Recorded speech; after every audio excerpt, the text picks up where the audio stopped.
For those of you watching online, I'm David. Now you know what I look like. You can imagine me when I'm talking. If you desire to do such a thing, of course. I do that because, well, there are enough people in the who come to the Maths Learning Centre and say, I was watching this revision seminar and the guy there said blah, blah, blah. Yeah, that was me. So it's nice for people to have seen my face. It's easier to save them embarrassment. So it's semester 2, 2017. Hello from the past, anyone watching this in the future. And I'm doing a revision seminar for Maths for IT. And I've got a list of things on the board to talk about. And I don't know which ones I'm going to get to, but I'll do my best. So several people have asked me to talk about recurrence relations / difference equations, and I might start there.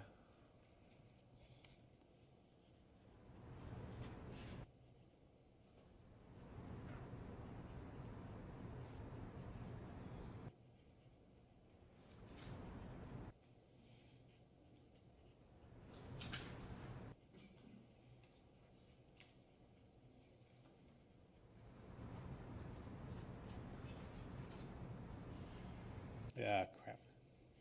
Anyway, recurrence relations / difference equations.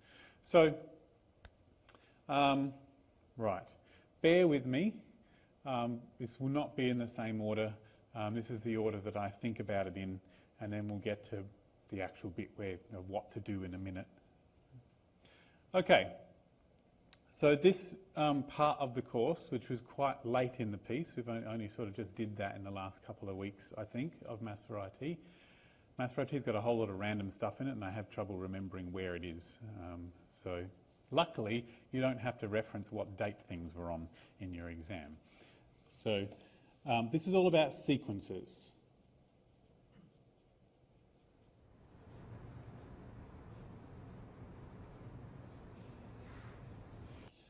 So way back at the beginning of the discrete bit, you talked about sequences as functions from the natural numbers.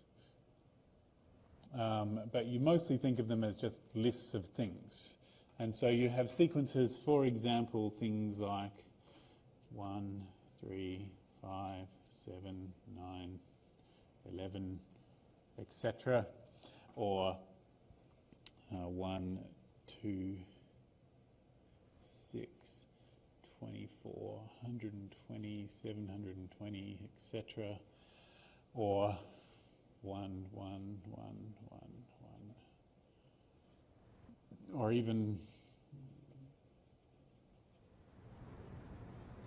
do not think that all sequences start with 1. That's just beware of the toast there, that they don't all start with 1. It's just that my examples today did. Okay, so it's just, I can have anything I want, right? There's nothing stopping me having negative numbers in there as well if I want to. There's nothing stopping me having fractions in there. It's just that we're often interested in whole number sequences. And we tend to describe sequences as having entries that are something like this. This is A0 and A1 and A2 and A3, etc. Sometimes you start at 1. I think in this course you start at 0. That's a very computer science thing to do, to start at 0. And in pure mathematics, well, they'll just mix it up and sometimes start at 0 and sometimes start at 1 just because.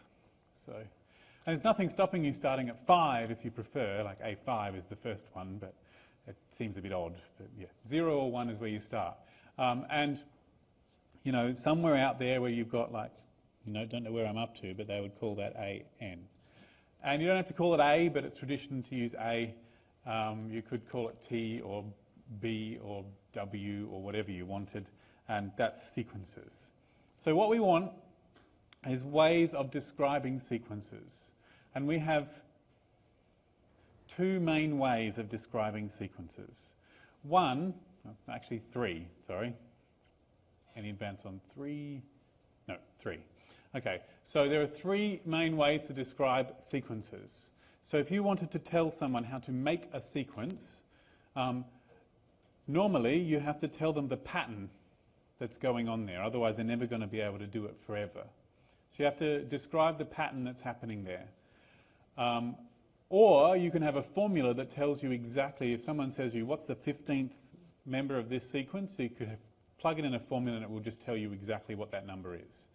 And alternatively, you could just tell them some information about how nearby terms are related to each other. So those are the three different ways. So I'm going to talk about each of them.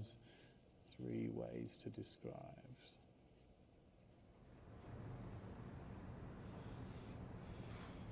So there's 3 ways to describe. You may say,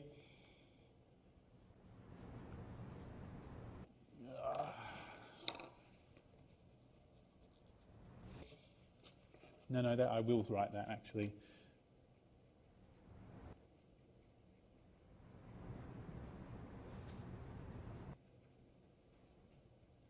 So first way is how to calculate the next one. So for example, my first sequence up there, 1, 3, 5, 7, 9, 11, etc. I know that to get to the next one, I add 2. So each term is the one before it plus 2. That's one way of describing it. How to calculate the next one from the one before it. Or maybe this one.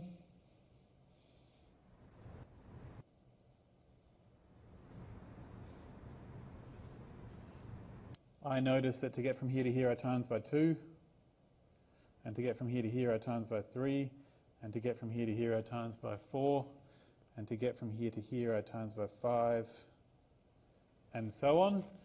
And so I'm thinking that each one is the one before it times by something. Now let's see. A0, so A1, I got to A1 by timesing by 2. I got to A2 by timesing by 3. So it looks like we multiply by n.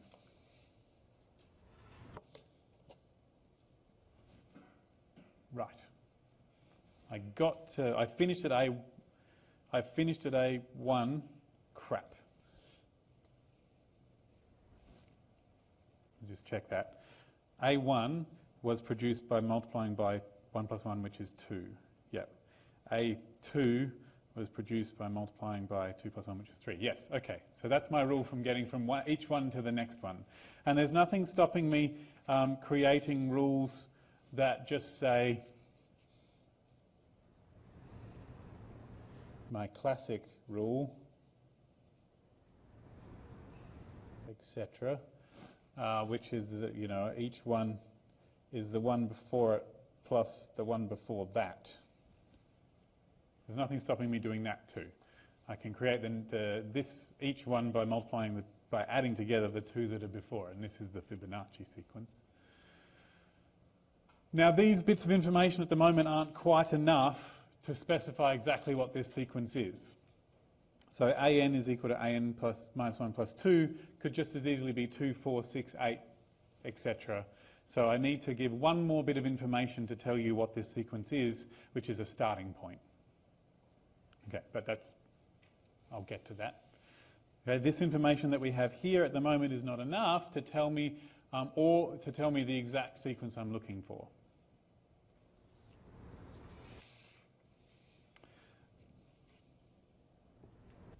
Okay. So the other way of doing it, just a second, I want to do one more example. Let's do this example here. 1, 1, 1, 1, 1. That's always 1, right? So I could have that each term is equal to the one before it. How to calculate the next term? It's the same as the one you just did. Beautiful. Okay. So the next way is to have a formula that tells you exactly what term number n is.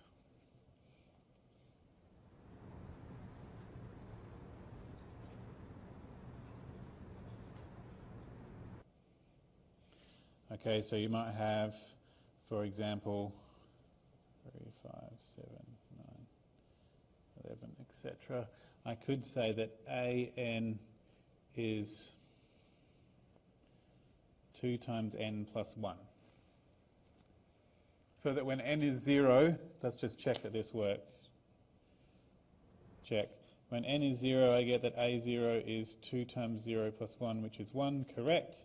When n is equal to 1, I get a1 is 2 times 1 plus 1, which is 3, correct. And n equals 2, I get a times 2 is 2.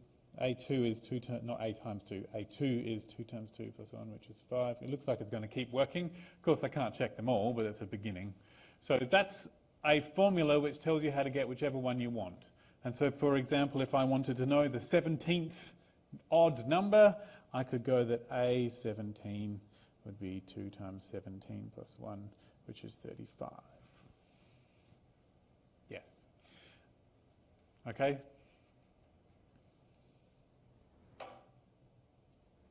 So actually that's technically the 18th odd number, because we start at 0.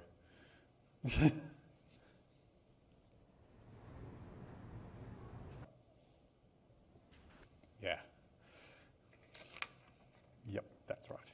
Okay, so a formula for any particular one. Okay, so let's do this example. 1, 1, 1, 1, 1, 1. So this would be that an is 1, no matter what n is. That's a perfectly good formula. It tells me exactly what term number n is. Beautiful. And I'm just going to look something up.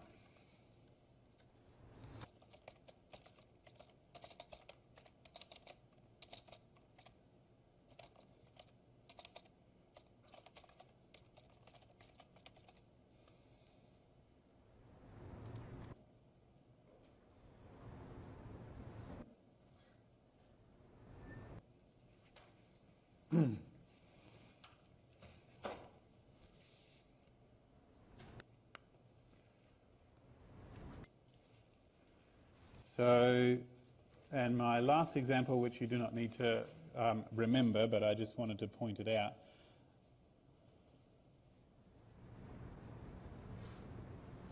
So an is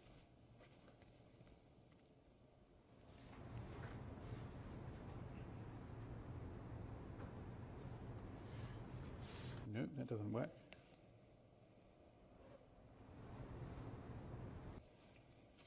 I'm just going to get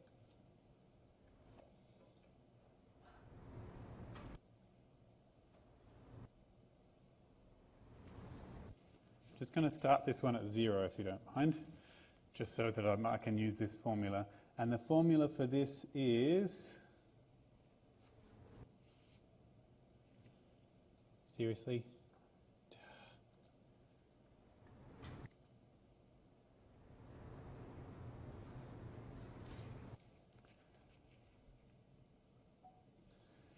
Uh, 1 plus root 5 to the n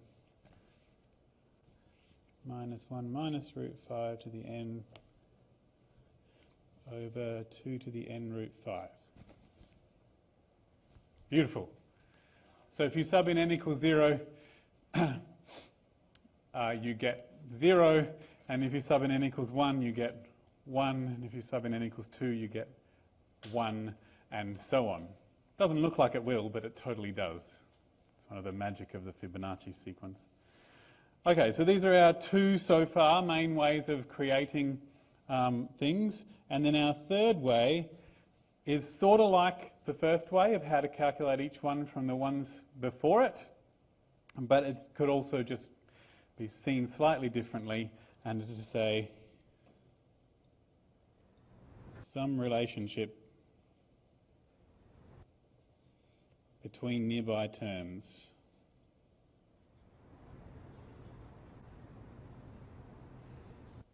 And this is the one I really want to talk about. Okay. So, for example,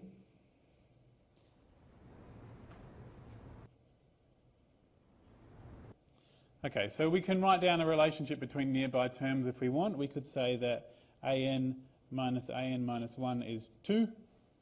That's exactly the same as the thing I had before, right? It's just in a different order. But there's nothing stopping me doing things that are more complicated. So, let's see if I've got this right.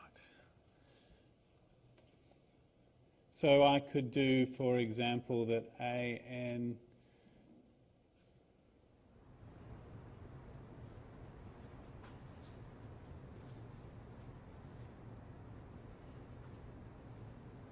I could do that if I wanted. It's not particularly, useful, but it is something that I can do. That an plus an minus 1 minus an minus 2 is the same as an plus 1. It's totally true for this sequence. Let me just check that. So when n is, I'm just going to check that. When n equals, say, I'm going to have to start at 2. a2 plus a1 minus a0 is 5 plus 3 minus 1, which is 7, which is totally the same as a3. Yes! Okay. Okay, so I could have some complicated thing, right, that is something that this sequence satisfies. And, this sequence, an is equal to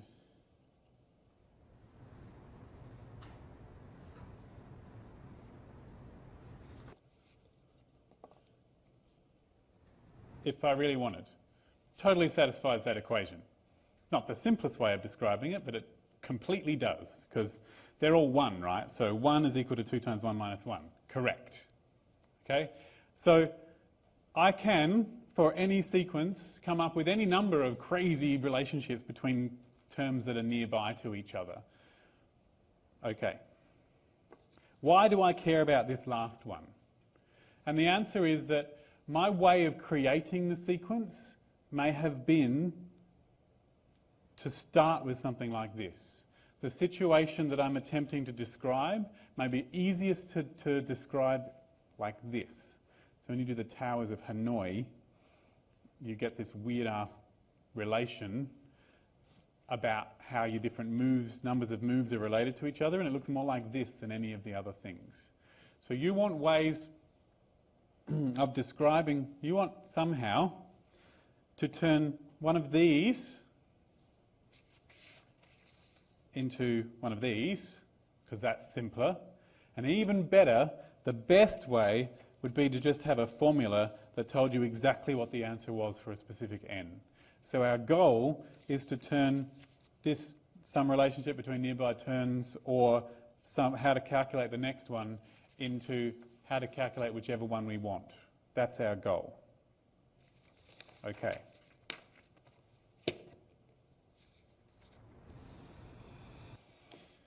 Okay. Point I want to make is that any one of these relations, so this is a recurrence relation. This one is more of a difference equation.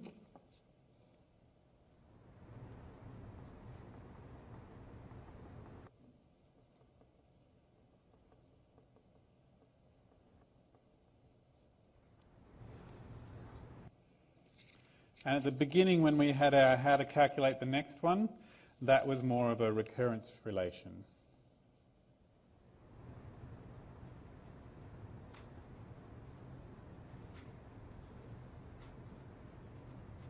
There are no particular rules. You can call a recurrence relation a difference equation and a difference equation a recurrence relation if you like.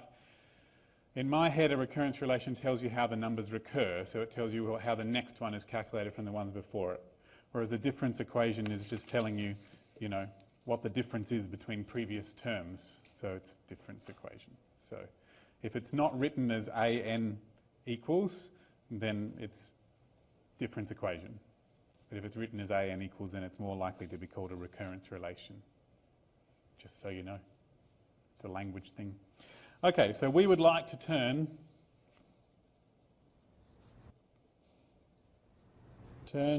recurrence relation / difference equation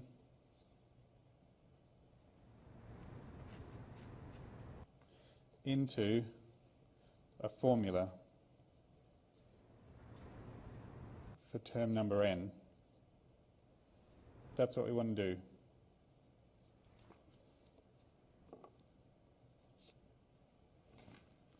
That's our goal. And the way we're going to do this is that we are going to learn from the wisdom of the people who have come before us. And also a little bit of just thinking it through ourselves. So there are two of them. All right, I'm going to get to that in a second. One thing we need to recognise before we do anything else is that any one recurrence relation / difference equation could have any number of different sequences that satisfy it. Okay, this sequence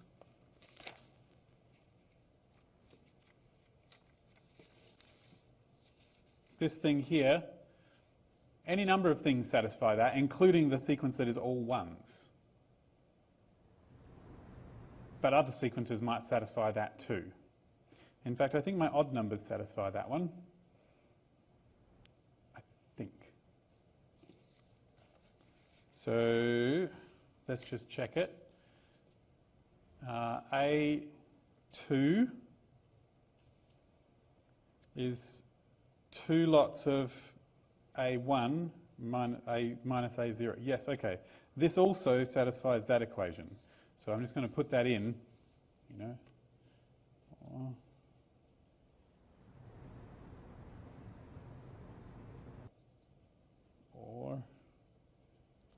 Okay.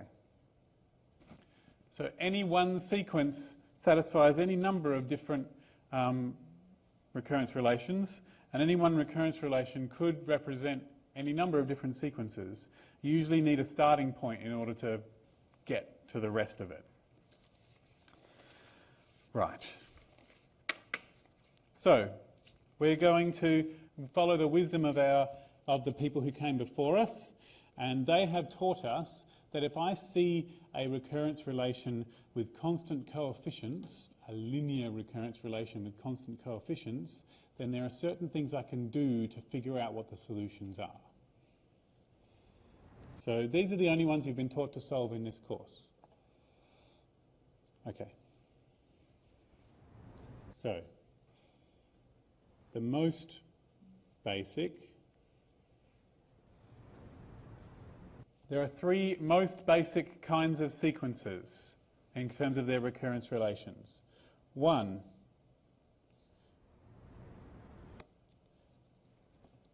damn it, an is equal to an minus 1. That's a perfectly good recurrence relation, and it tells me that every term is the same as the one before it. I don't have to do any working. I know that this is just going to be something, something, you know, a. For some a.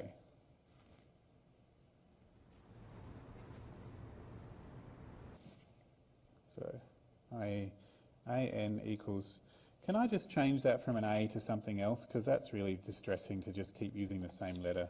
I shall use the number k.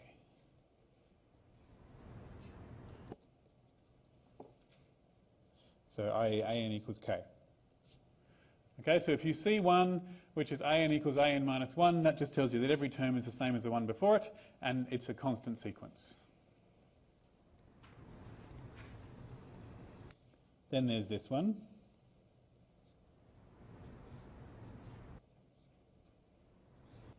An is an minus 1 plus some constant. So the first one is whatever it is. And the second one is k plus d. And the next one is k plus d and then another d. And the next one is k plus this one plus another d. And so I get an equals the beginning plus n times d. So that's my second most basic. The one that I'm allowed to just write down the answer because we'll look at it. And then the third one is that an times r, well, you'd start with some number, and then you'd have k times r, and then you'd times by r again, and then you'd times by r again, and so you get an equals kr to the power of n. So these are the three most basic kinds of sequence. This is called an arithmetic sequence, and this is called a geometric sequence. In case, I don't know if they're in your course, but it's good to know.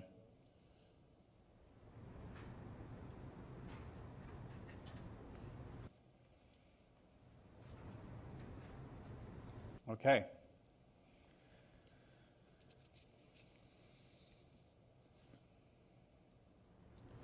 So these are all first order, they're called recurrence relations, because each term is calculated from the 1 before it, as opposed to second order where each term is calculated from the 2 before it.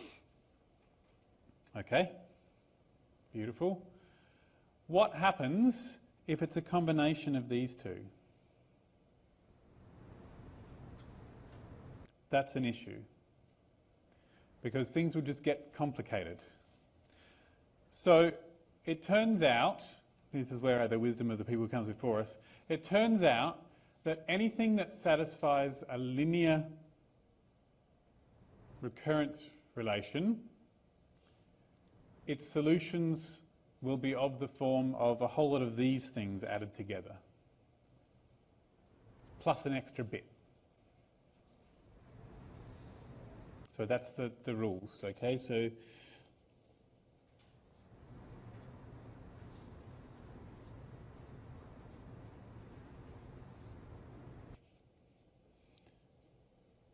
from those who've done this before, if I have a linear one, so something, oh crap, too many letters.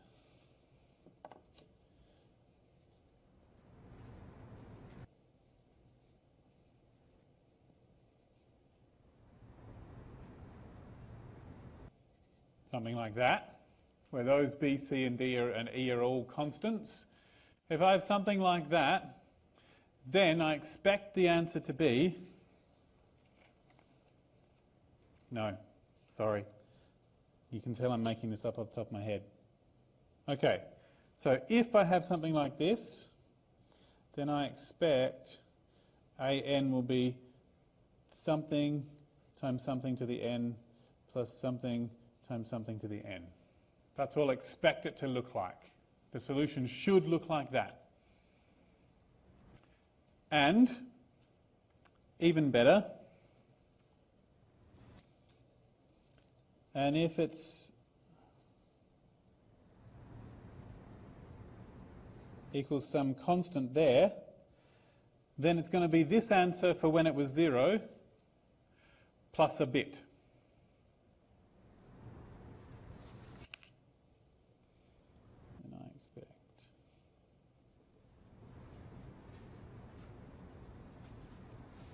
Plus something. That's what it's going to look like. So this kind of equation is called a homogeneous equation.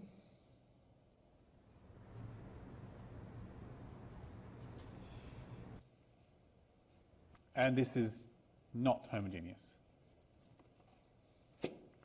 So that's telling me a little bit about how to go about doing this. What I'm going to do is that if I see something like this, I'm going to first solve the one where it was 0, and then I'm going to figure out what this extra bit is, and I'm going to add them together, and it will be the solution. And the problem is that there will be all these different answers depending on what numbers I pick to go here. And usually I can put whatever I want here and here, and it will be a solution, just like there are lots of different solutions to the original. And that's the idea behind it. And the other thing I expect is that I expect most of these to have at least one solution that is all constants. So that 1, 1, 1, 1, 1, I was able to create that one out of any number of crazy different, fourth order equations. So I expect any linear equation, I expect it to have a constant solution. And that's what this one here is going to be, hopefully. Okay, so there you go. And that's enough information for me to get everything I want out of this. And it's best to do it as an example now to show how the process works. Okay. And also, the wisdom of the people before us tell us to figure out what numbers go in these spots. I have to solve a quadratic equation to do it. So, to find what goes here, solve ax squared plus, bx squared plus cx plus d equals 0. And the solutions to that will go in those spots. So they're the three things I'm going to hold on to from the wisdom of the people who came before us. Now I could, if I wanted to, prove to you that given this expectation, that this would have to happen. But I don't feel like doing that today. If you want me to, just let me know. So given that you expect this to happen, I can prove that this is what you'll need to do to find these numbers here.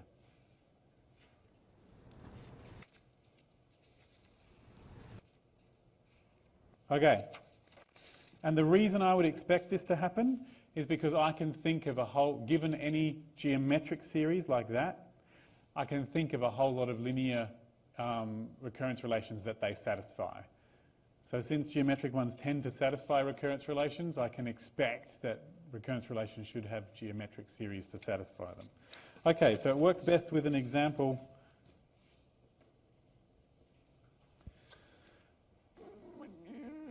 Okay.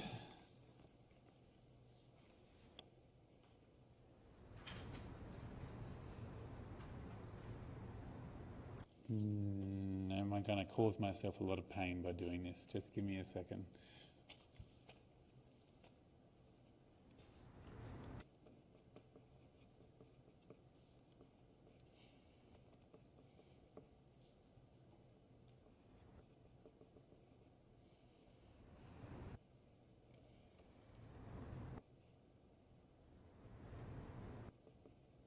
Let's just do a nice big one.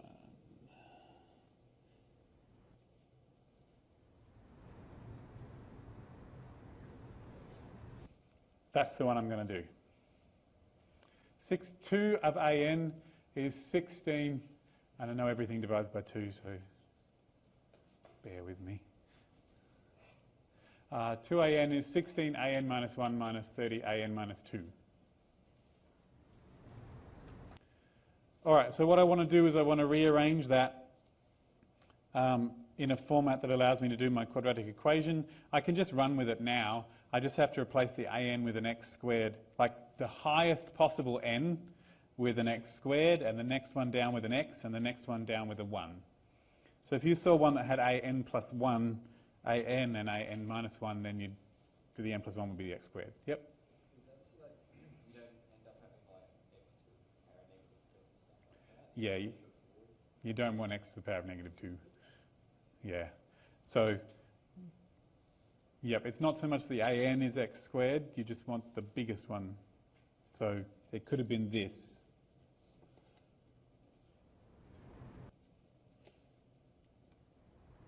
Right. And I'll find the biggest n, which is that one, and that's going to be the x squared. And the next biggest n, which is that one, is the x. And the next biggest n is that one, which is the 1. Now, I don't know what your lecturer calls this. I call this a characteristic equation. Okay.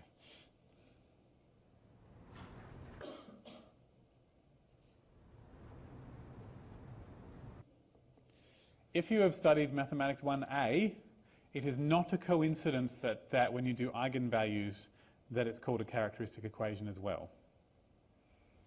We are finding the eigenvalues for this recurrence relation. Just in case you wanted to make a connection to a different course, yes, it is not a coincidence that it matches the things for eigenvalues. Okay, so I need to solve this. I might as well divide everything by 2 because, you know, that was how I created this in the first place, but it's going to make it easier. Nope, I changed that to a 15. So I have to factorize this. So I could use the quadratic equation if I wanted to. If I couldn't guess what went here, I could use the quadratic equation to do that if I wanted. But I have to think of some things that add to give -8 and multiply to give 15. I'm guessing since they add to give a negative number, they're both negative. And both of them being negative would make them times to give a positive. That's good. And they have to multiply to give 15. So 3 and 5, which adds to 8. Excellent. So x is equal to 3 or 5.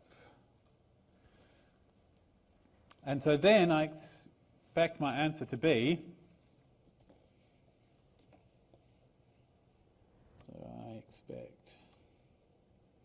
so the solution should be that an is something. I will give that something a letter, let's call it capital A, times 3 to the power of n, plus something times 5 to the power of n.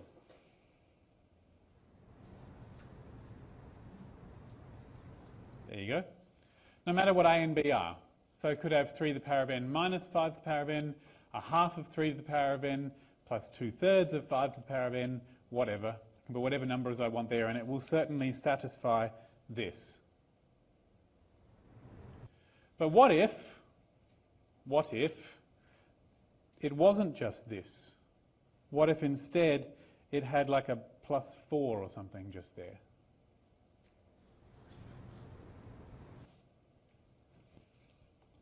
Or something more reasonable like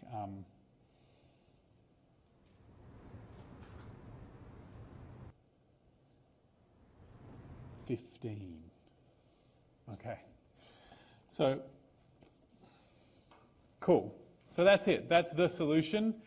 If I had a bit more information about this sequence, like where it starts, I might have a chance of figuring out what the A and the B had to be as well. So I might just add that in now. If I also knew that A0 was 1 and A1 was, I don't know, 2, then I could figure out what the A and B are. Then, well, A0 is A times 3 to the 0 plus B times 5 to the 0, which is also supposed to work out to be 1. But 3 to the 0 is 1 and 5 to the 0 is 1, so A plus B is 1. And A1 is A times 3 to the 1 plus B times 5 to the 1. And that's supposed to work out to be 2. So 3A plus 5B is supposed to be 2. These are going to be horrible numbers. And I could use these two equations to attempt to figure out what capital A and capital B are.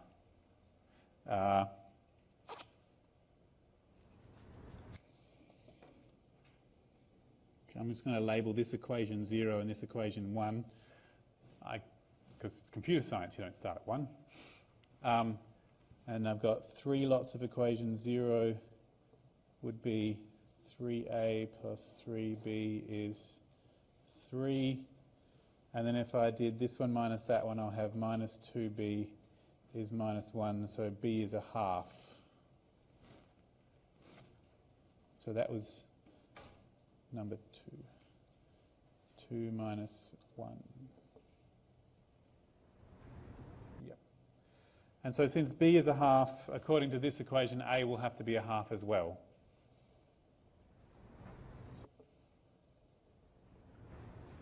And so actually, an is a half of 3 to the n and a half of 5 to the n. Yay! A wasn't as bad as I thought. Okay, so that's solving one that's homogeneous. But what if it was this instead?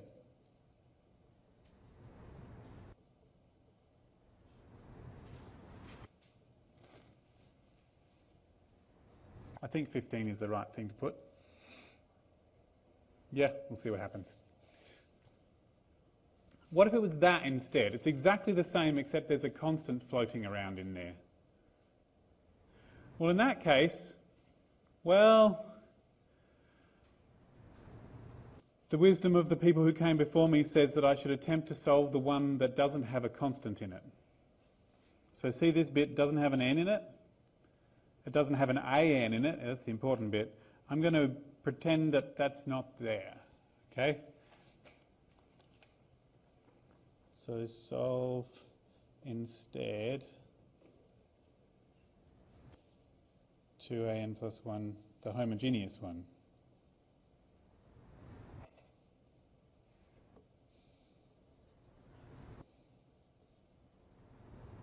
And we already did that.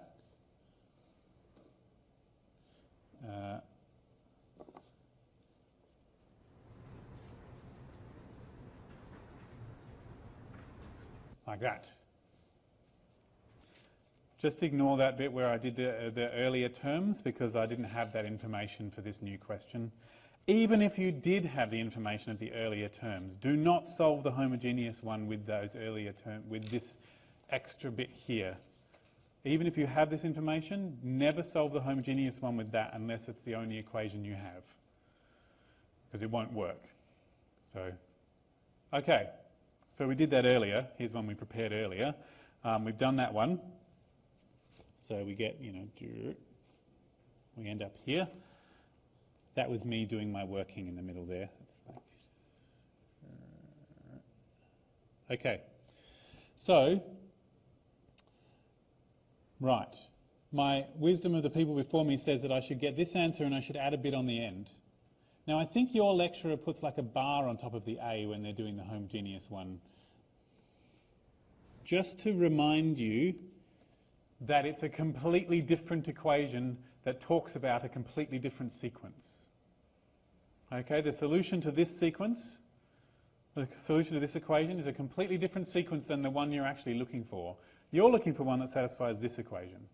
That's why they put the bar on the A to remind you that it's a different sequence. For me, I forget to put the bar and I doesn't seem to make my life any different, but whatever. Yeah. Sorry? I don't know if the markers will take marks off. I have a feeling that all the people marking it are probably just as confused by the bar as I am, and so they probably don't care. But just to be safe, we'll put it in anyway. There's a philosophical thing that it's not the same A, so we use a different symbol. Okay. So we're going to need, we know that the answer is going to be, that the answer we really want is going to be this and a bit. We just have to figure out what that other bit is.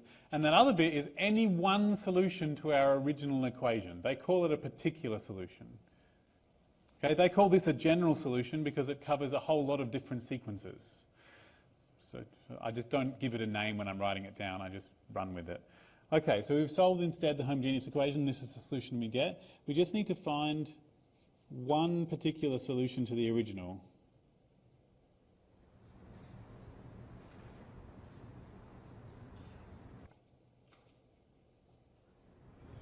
Okay, so here's the thing. I know that constant sequences have a tendency to be able to satisfy really complicated formulas. So I'm going to live in hope that the solution I want is a constant sequence. That's what I'm going to do.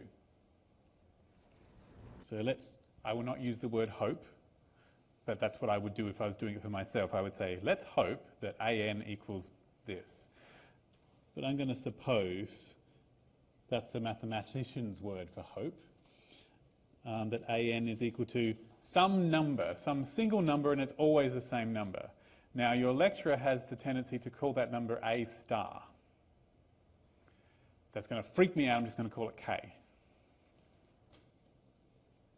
Okay. But lecturer would have called it, you know, or A star if you like. All right. So if an is K, then an plus 1 is K as well, because it's always K.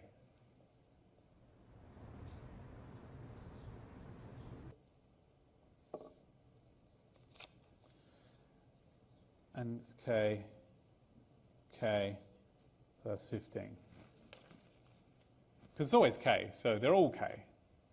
And I just attempt to solve this to figure out what k is.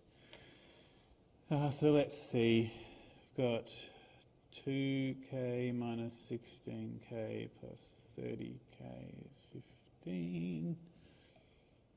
So 2 minus 16 would be minus 14 plus 30 would be 16 again. Yeah?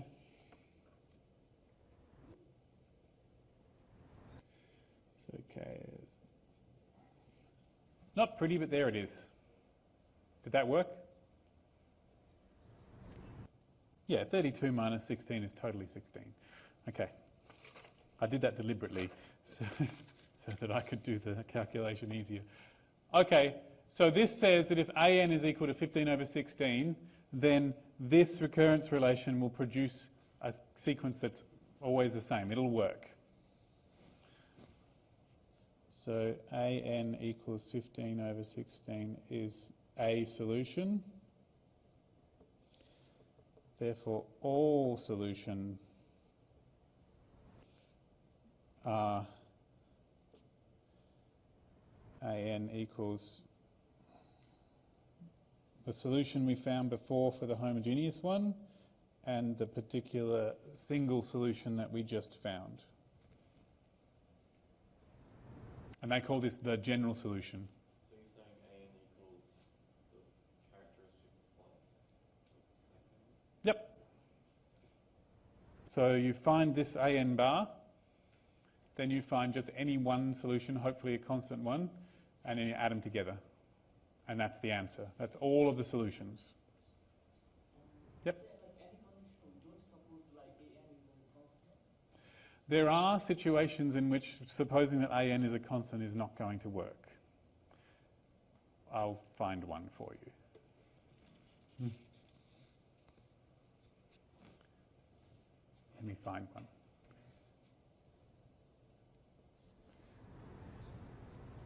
What if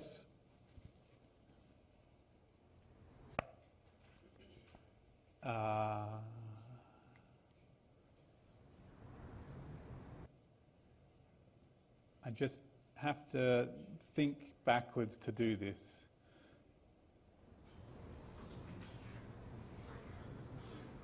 Okay. Off the top of my head, I can't think of one, but I'm going to tell you what happens. Yes, actually, I can do it, I think. What if... Give me a second.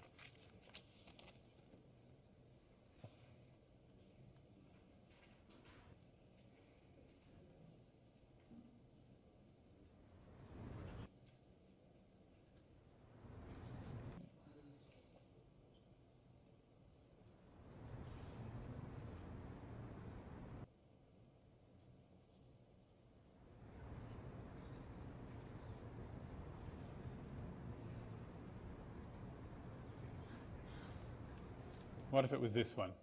Okay. Let's see what happens now.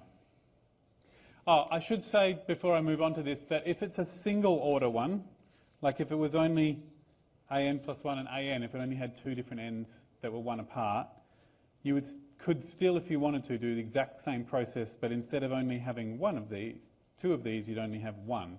And you wouldn't have an x squared, you'd just have an x. So you could do it that way. Yeah. Okay.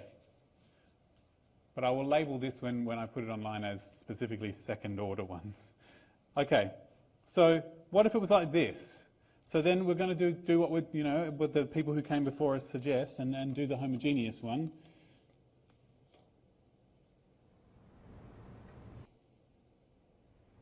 So the homogeneous equation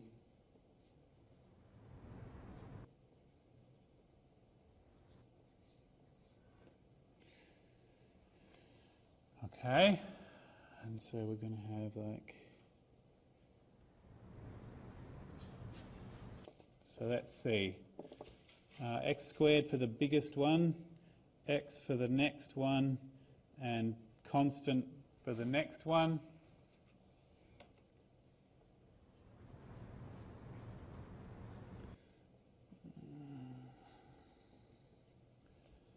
So let's see. We need things that add to give minus 3, multiply give 2, 1 and 2, yes. Not plus 2, 1 and 2.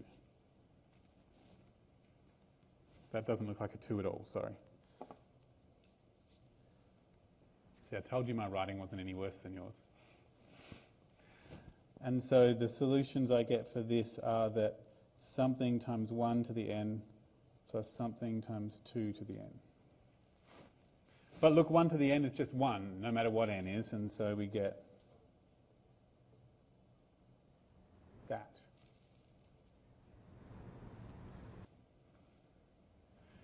Now, watch very closely. So we're saying that if an bar here is just a constant a, because the b could be 0 if we wanted it to be, then it will satisfy this equation. So that means that all the constants are guaranteed to not satisfy this equation because they satisfy this one. If I stick a constant in, it comes out to 0 in this position. So it's never going to satisfy that if it's a constant. I've got no hope. So I have to pick something that isn't a constant. Otherwise, it's not going to work. But just to show you that it really won't work, I'm going to try if it's a constant and show you what happens. So we need to find one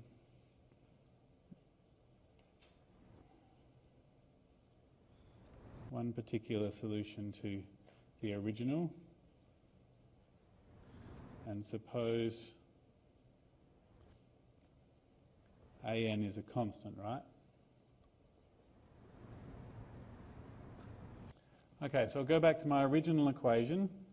An, that's k, is 3an minus 1, which is also k, minus 2an minus 2, which is also k. Sorry, plus 4. I can't fit them both on the screen. Just a second.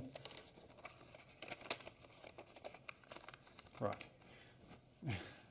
Sub it in there.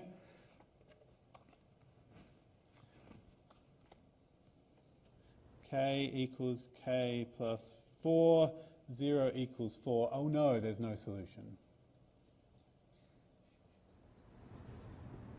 I knew in advance that would happen because the constant was part of the homogeneous solution. I didn't know at this stage, well of course I did because I made this up in order that it would do this, but you wouldn't know. At this stage when I got this constant here as part of the homogeneous solution, I knew that a constant wasn't going to work in the other one. So that's not going to work. So what we're going to do is we're going to suppose that it's k times n. Because the people who came before us suggest that that's a good idea. Because they've tried it and it worked. So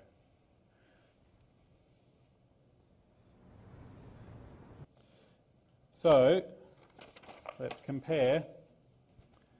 If an would be kn and an minus 1 would be k times n minus 1 and an minus 2 would be k times n minus 2. And watch what happens when I expand this out.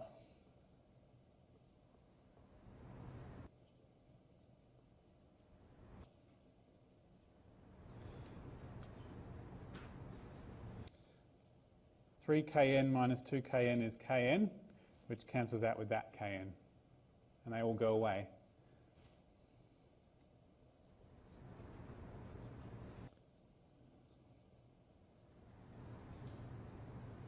So they cancel, and I get k is minus 4.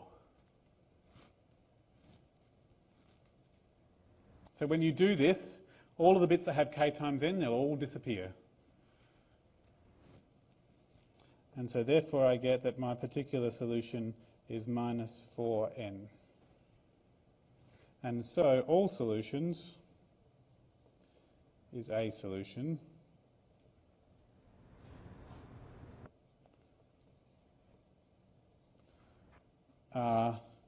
The old one that we just had earlier, A plus the one that we just found. Ta-da.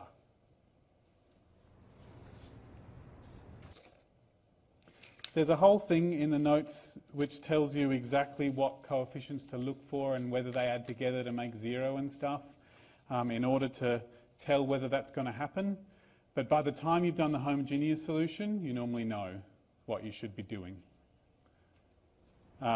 And I can never remember the formula. Even if I look at it on a cheat sheet, I still can't get it right. It's easier for me to just do this. And I know it takes me a bit longer, but at least I get it right and I feel comfortable that I know what I'm doing.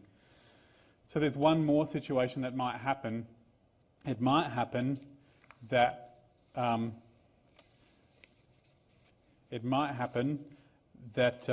kn won't work either, and you have to try kn squared. But that will only happen if your solution, if your recurrence relation comes down to being a constant anyway. So like everything all just cancels out. So I believe if you get a double solution where they're both 1. So back here I got one of my characteristic solutions came out to 1. If they both come out to 1, then you're going to have to do kn squared. Yeah, there you go. All right, ta-da. And that's pretty much it.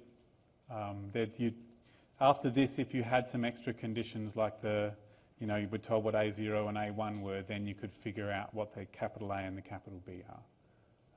But you don't deal with those initial first bits until after you've found all of the solutions. And then you pick out the one solution that you want. In fact, I might even just do that.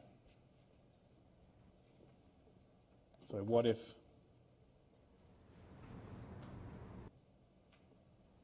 we now knew that A0 was 1 and A1 was, I don't know, -2, just to mix it up a bit.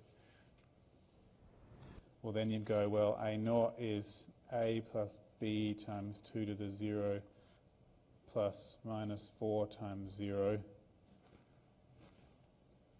which is A plus B plus 0, and this is supposed to come out to the answer 1, and A1 is A plus B times 2 to the 1 plus -4 to the 1 times 1, and this is, which is what, A plus 2B minus 4, and this is supposed to come out to -2.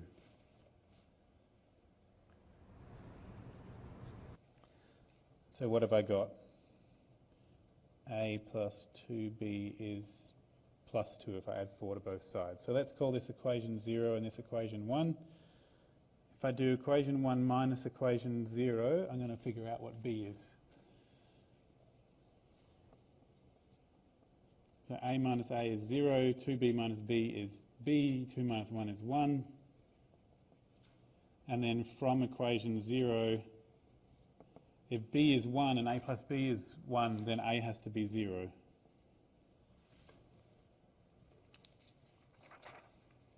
And so therefore we get that AN is actually A, which is 0, plus B, which is 1.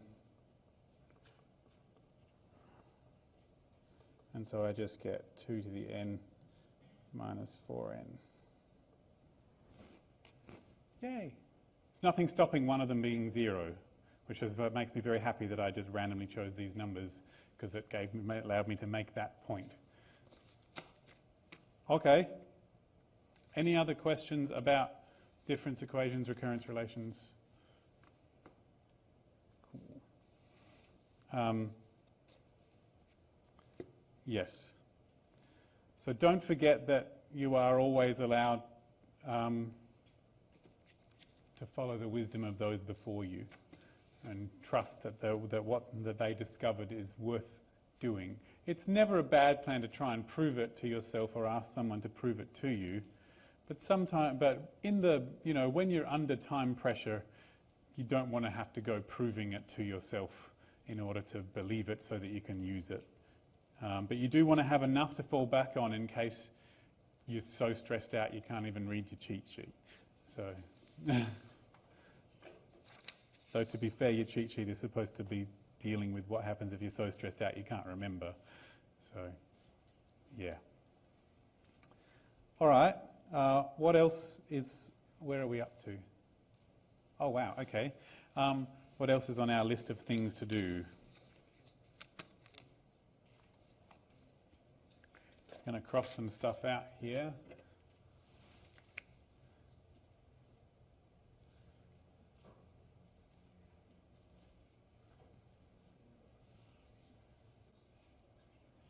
Okay. All right. Well, the person who asked about the one-to-one and on-to functions, can't remember who you were, can't even see your face. I might have only looked at the back of your head. I'm sorry. Was it you? No, okay. So there you go, can't tell. Maybe they've gone. All right, well, then if they've gone, maybe I'll talk about something else. I have talked about it before. Well, everyone seems to be really interested in this whole Euclidean algorithm solving things stuff. So I might talk about that for a bit. What's the title of that bit? It's Diophantine Equations, I think. Yeah, it's also there. So I'm not sure what to call it. I'm just going to call it solving integer solutions.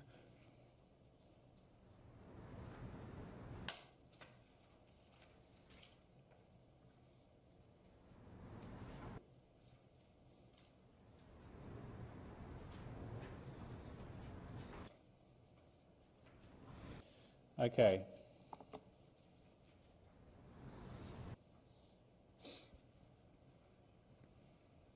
All right. So I think the best way for me to deal with this is to just run through an example and talk about what I think about it as I go. I don't have in my head already a nice sequence of things I could say to organise this all together and say this is how it all fits together. I'm sorry. I only get to do Maths for IT once a year. Maths 1B 3 times a year. I know that really well. Maths for IT not so often. So I don't have it all mapped out in my head already, but we can try and do something. So I'm going to start with an example that is in one of the past exams and do it live and see what we get.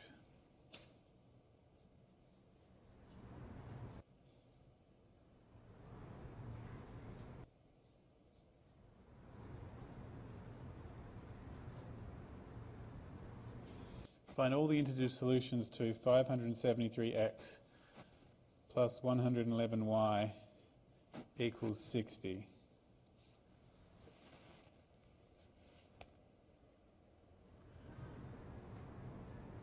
All right, I'm just thinking about those numbers. I happen to know that 3 goes into 111, and I also know it goes into 573 because they add up to a multiple of 3, the 3 digits.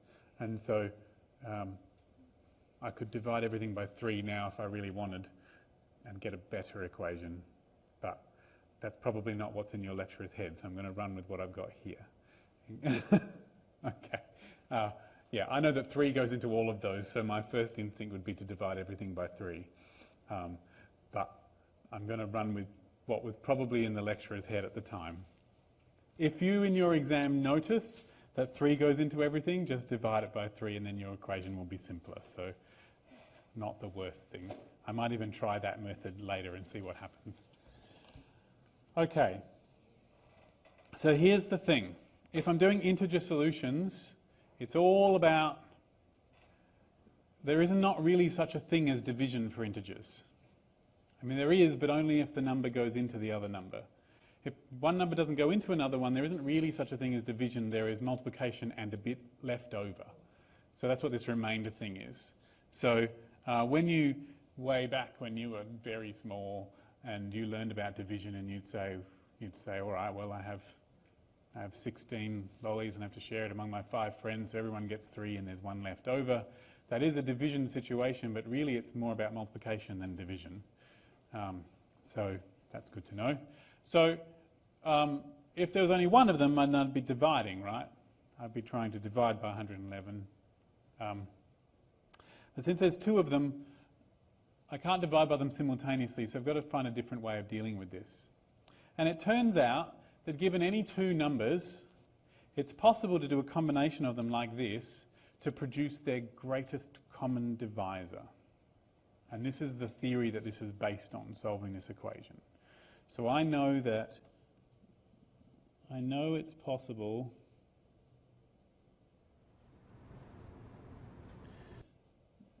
to find, say, S and T, and I'm going to reuse them later. A and B, so that 573A plus 111B is the greatest common divisor of 573 and 111. I know that's possible. And so as long as the greatest common divisor of these 2 numbers goes into 60, I can just multiply this up by whatever I need to make 60, and that should tell me what the A and the B are. That's my plan. And in order to figure out how to do this, and indeed what even this number is, that's what the Euclidean algorithm is for. There are at least 3 methods that passed your eyes for how to do the Euclidean algorithm. One of them is the one that's listed in the lecture notes using matrices.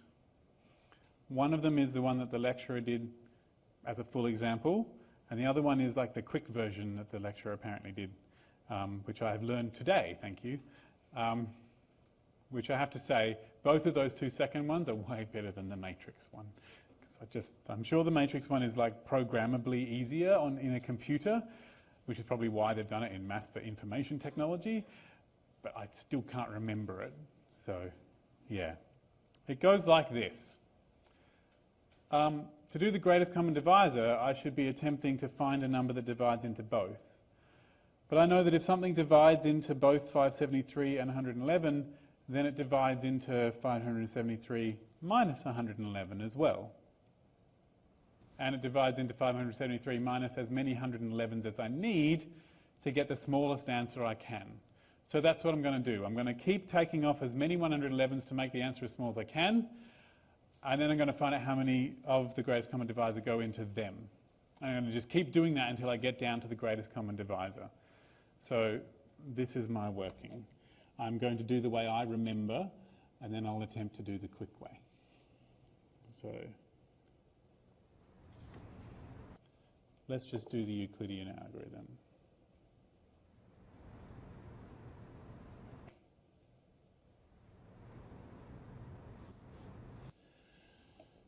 So 573 is going to be something times 111 and a bit left over. In fact, I really shouldn't have written this quite as big because I'm going to need a bit more space to reorganize my life. So, damn it. Oh well, I'll figure it out later. Okay, so let's see. 5 of 111 would totally be about right. That'd be 555. And 555, well, 550 would mean I'd be going up 23. 555 mean I'd be going up 18. That's what's left.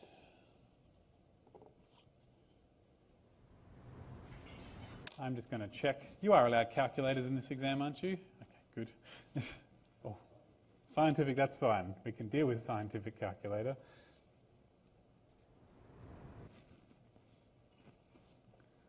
$573 minus 5 times 111. Oh, stick an equal sign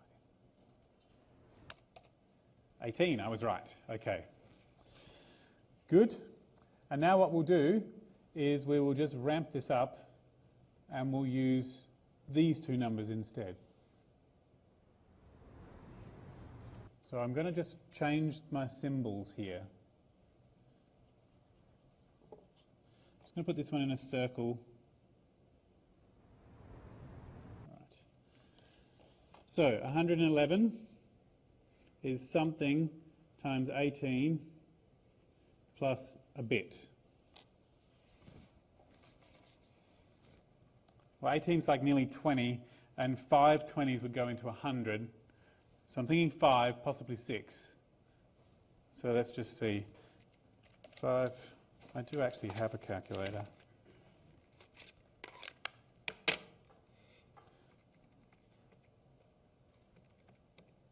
Oh, 6.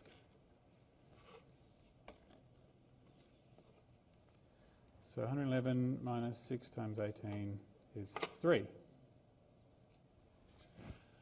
And then I go to the next level. 18 is something times 3. Oh, and it's just 6 times 3, and there's nothing left over. And so, since there was nothing left over when I did this last step, that's the greatest common divisor there.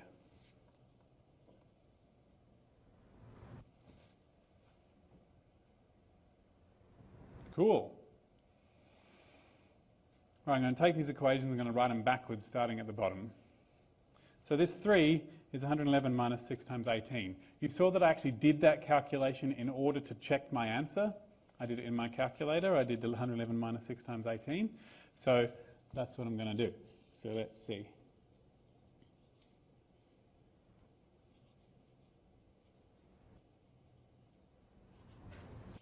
I'm going to keep them in circles so I can see where they are. Okay. And the 18 is 573 minus 5 times 111.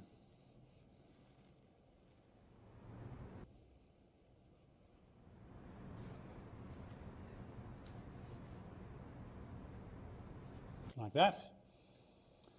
Just a second. My goal is to have 573 and 111 in this equation. That was my original goal here. So I could sub this 18 in there. So I'm just going to need minus 6 of this one.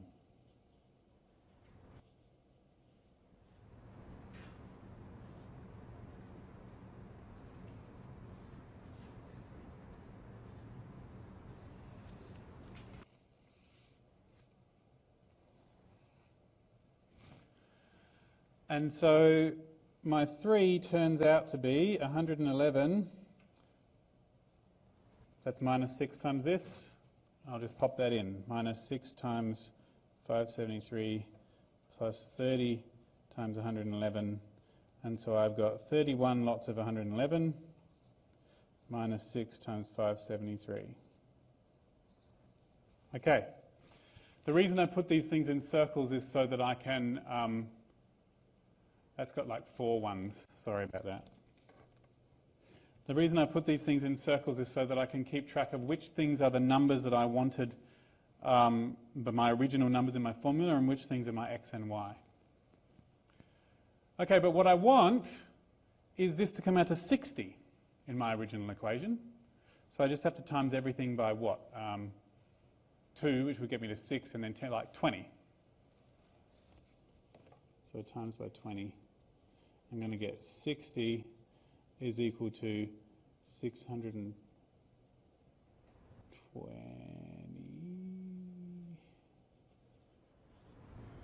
minus 120. Beautiful. So here we go. So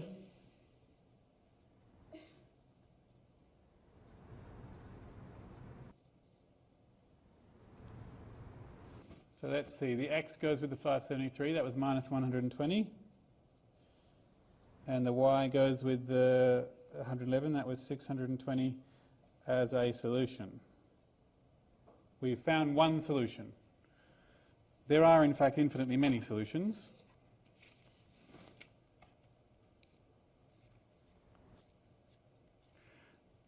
Okay, nothing up my sleeves. If I add um,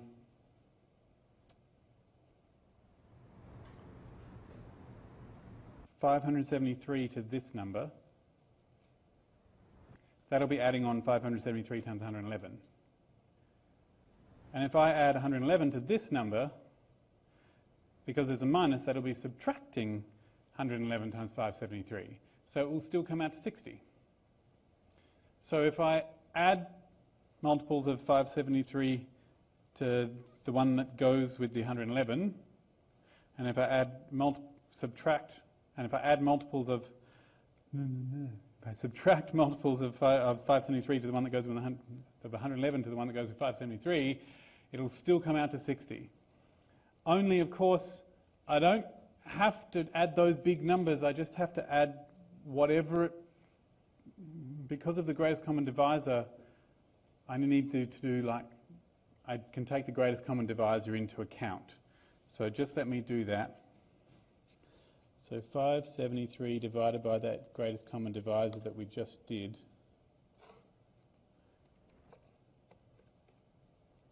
is 191. And 111 divided by that greatest common divisor is 37. I just happen to know that answer. I'm just going to check it though. Yes, okay. And so what I'm going to do, so all solutions are x is equal to, now what was the number that, so this 120 went with the 573, so I'll add the number that goes with the 111. And this 620 went with 111, so I'll subtract the number that goes with the 573. And these are all the solutions. If you were asked what are all the positive solutions, you would need to choose a t so that this was positive and simultaneously this was positive as well, if you were asked. But we've now found all the integer solutions. So this last bit, from this point forward, is going to be the same no matter how you do the Euclidean algorithm. But the Euclidean algorithm, there is apparently a shorter method involving some row operations. And what that's doing is it's encoding all this flipping round that I just did. I flipped this equation round. I flipped this top equation around, but then I had to multiply it by the number next to the 18 in the previous equation and subtract it off in order to get my next answer, which is exactly what you're doing when you do those operations. So I'm just going to check to see if I know how this alternative method for the GCD is. It's not the GCD method, it's the Euclidean algorithm.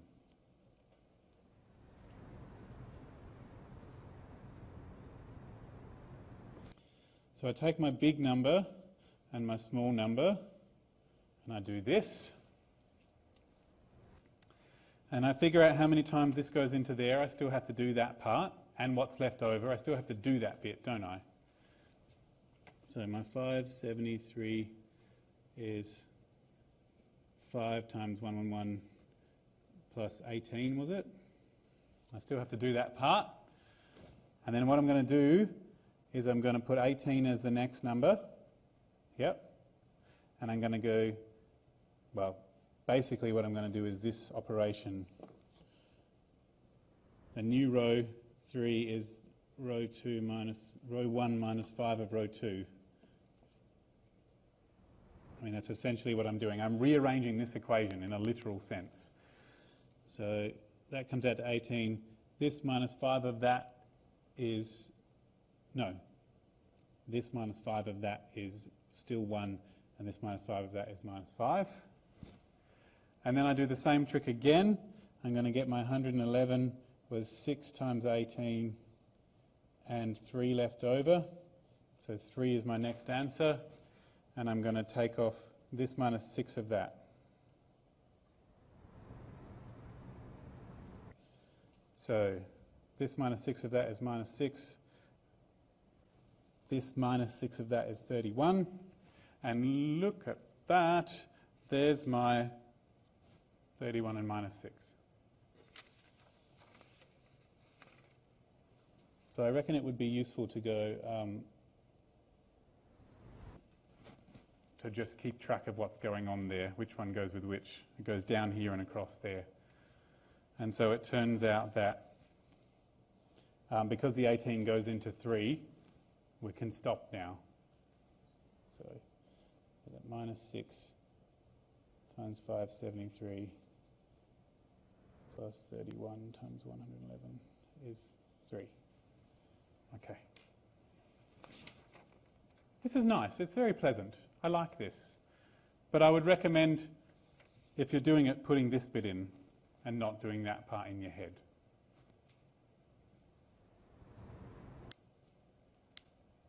Oh, you could even do this so quicker. Well, you just keep having to subtract this off of that one until you run out of space. Like 573 minus 111, minus. Oh, I had to do it 5 times. Well, I'll do this 5 times as well. That's so cool. Okay, sorry. I'm most impressed.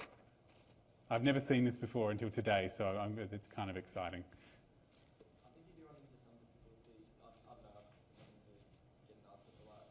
One time it was like 23 and 10, and I only took 1 10 away, and then it didn't really work. So you really couldn't take it away until you can't. Yeah. Yes. Keep on taking away the 111 until this number's less than 100. Yeah. But even if you do it wrong and you notice that you can take another one away, just do it again in the next row, and it doesn't really matter. It'll just work out anyway. That's really cool. So I had my 18 wrong, right? I took off 5 of them when I did it, and I just need to do an extra one. Sorry. Yeah. That's fun. That I like this. Right. So that's what looked like just a plain old equation, which described a line in on the plane, turned into the Euclidean algorithm. So there you go. If you want to use integer solutions, you're going to have to be a bit creative. And I would say as well that if this number had not been a multiple of 3, there would be no solutions at all. So if this had been 61, then when you got down here and you found that the greatest common divisor was 3, you would go, there are no solutions. It's not possible to do it if the greatest common divisor of these two doesn't go into that number. So I might even put that down there. What if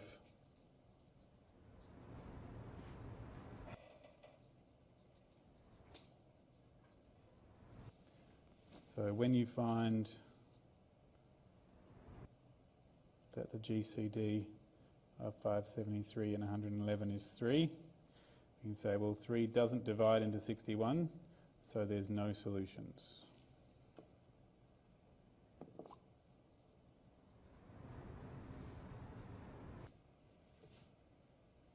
That's important. Because you'll never be able to do this last trick where I multiply by 20 to get the 60. You could multiply by, 20 and a third, but then you wouldn't get integer solutions. So you would get solutions, not integer ones. All right. That's probably everything I could say about the Euclidean algorithm, other than the coolest thing. Like if there's a puzzle I have that goes, if all the numbers, suppose all of the integers came to a party, maybe all the natural numbers. Suppose all the natural numbers came to a party, but they were all in costume, and so you couldn't tell which one was which. And you can ask 2 of them to do an operation, and they'll tell you which costume is the answer. And you have to identify the number, say 3, for example, by asking them questions. Yeah, you can from that situation create the Euclidean algorithm in order to do division, even though you don't know what the numbers are. It's kind of fun. Anyway, I thought it was fun. I hope I didn't nerd snipe you too much that you don't study for your exam. But yes, you can find the number 3 in finite time in that one there. Okay. So, what else have we got on our list of things to do because I've still got a little bit of time here. Got induction.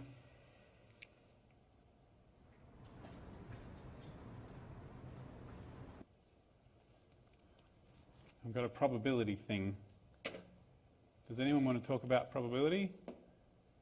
Like switching conditional probabilities to be the other way around? Just sure, why not? Okay.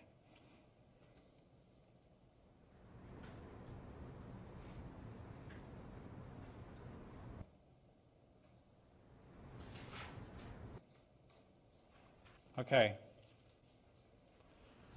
So, it'd be really useful if I had a question off the top of my head, but I'll just make one up. The classic probability problem that you end up with in this situation is diagnostic tests for diseases. But it works just as well as diagnostic tests for, computer problems or, anyway, it's testing procedures usually. Things that give you indications that stuff is true. Yep? Do you want an example? Yes.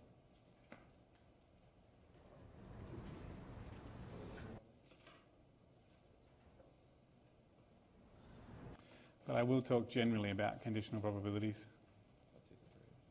Thank you.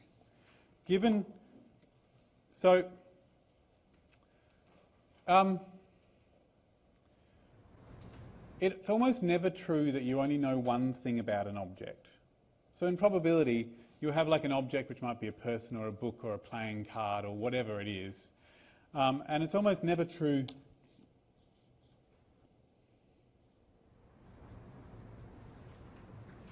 This is my playing card, right? It's almost never true that you know just one thing about an object. Okay? So with this, maybe you'll know both the value and the suit of a card. I know two pieces of information about a playing card. That's essentially all there is to know about a playing card. But I mean, you could have other things such as how many eyes there are on the suit card, on the card, and different suits have different number of eyes on the jacks.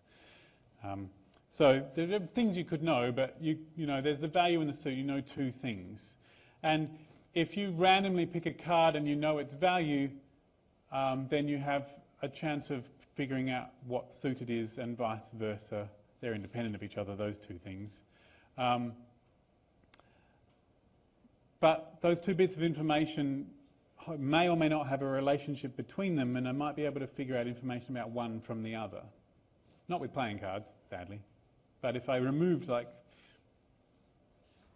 two of the aces, then that would make a difference. And the other one, for example, is when you have people and you're testing them for a disease, and they will either have the disease or not, yes or no, or they will test positive with your fancy diagnostic test.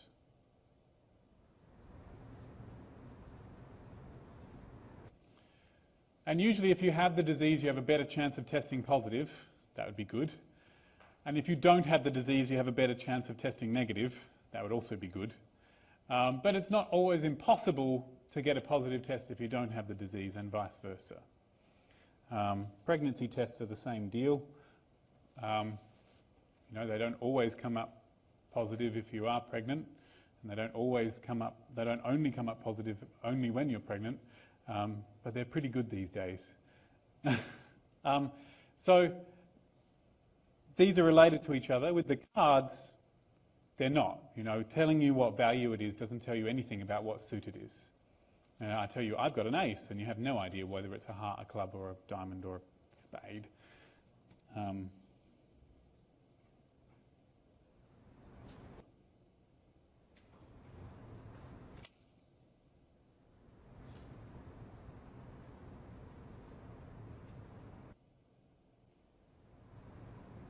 Okay. So these are the sort of 13 options of what the value can be. So these ones, there's only 2. And so they've split the world into different categories of which one goes with which one. Okay, so there's like 52 different categories of card. Every value can go with every suit, and there's 52 different possibilities. And with having the disease and testing positive, there's 4 different possibilities. You can either have the disease and test positive, have the disease and test negative, not have the disease and test positive, and not have the disease and test negative. Everything goes with everything else. And those different 4 possibilities have different probabilities. And any statement I want to make about, you know, what's the probability of having the disease would be a combination of those different probabilities. And you might also want to know, well, just out of the people who have the disease, what's the probability that they test positive? That's when you get into conditional probabilities, which are like this. So in this example here, maybe you have the probability of testing positive given that you have the disease is maybe 97%. Your lecturer probably writes these as decimals, right? And not percentages. Yeah. Mathematicians tend to have an aversion to percentages. I've never understood why. And I am a mathematician and I don't understand why. Okay. And maybe you'll have the probability of testing negative given that you are negative, you don't have the disease, is, I don't know, 95%.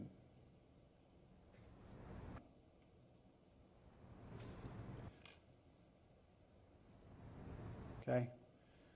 And maybe the probability of actually having the disease, maybe it's, you know, maybe it affects 10% of the population, hey? This is the sort of classic information that you might have about a diagnostic test. Over in medicine, they call this the sensitivity and this the specificity, which freaks everybody out because they're barely different, those 2 words. But you probably wouldn't have been told those words in this course. But if sensitivity and specificity. Yeah. So if you ever hear those words about diagnostic tests, they refer to these probabilities, just in case you want to know. Okay. And my screen's gone off, and so I probably can't actually see it if I want to. There is a button somewhere here. No, can't find it. No, because I've made up my own question. But thank you anyway. I may come back to that one. Okay. So in order for me to understand this sort of question, it's easier for me to draw some pictures. So if I see a question that talks about some diagnostic test and it gives me this information, usually in the version of sentences with text in them, and I have to convert them into probability notation, the first thing I will do is draw this picture. It sounds stupid, but it's my way of understanding what's happening here. I want to know who are the people or what are the objects that this probability refers to. And these probabilities refer to people. And I know 2 pieces of information about these people, whether they test positive or negative and whether they have the disease or not. And so these are the things that I might know about them. And that's how I start organising information about probabilities. And the next thing is that any information I have about probabilities can be drawn in 2 ways. 3 technically, but I could draw I'll say it's a Venn diagram, but it's not, or a tree diagram. Did you do tree diagrams in this course? Did you do Venn diagrams in this course? Okay. Mine isn't a Venn diagram in the traditional sense, because in the traditional sense, Venn diagrams only involve circles. And mine aren't. So this is the universe of all people. And I'm going to put over here all the people who have the disease. Actually, just a second. There's hardly anyone who has the disease. So these are the people that have the disease. And these are the people who do not have the disease. And then the information I've been given says that given the probability of testing positive given that you have the disease, so just out of the people who have the disease, 97% of them test positive. So out of the people who have the disease, these people all test positive.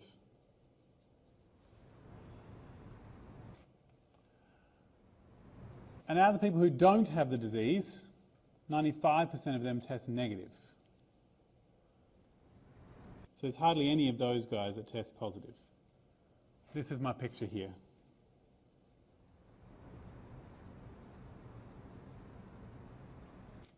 That's my picture of the world. So here you go. Sometimes I will try and make it so that it lines up nicely and I can go up is negative and down is positive or something. If I was paying real attention, I would have put up as positive and down as negative because that makes more sense, but whatever. So this is my picture of the universe, and I know that this is 97% out of this bit, and this is 95%, this is 95% out of this bit. And so even just trying to very roughly get a picture of the sizes of things, I can see that testing positive is not all that likely, regardless of whether you really have the disease or not. These are all the positive testers. But I can also see that if these sizes are correct, it looks like about a quarter of the time, if you test positive, you actually don't have the disease. Because out of this area here, a quarter of it is that. That's my picture in my head of what's happening here. And this picture helps me figure out some things. So I know that the probability, I'm just going to give them labels of D and not D, which is C, DC, and T and not C. So the probability of having the disease, and being positive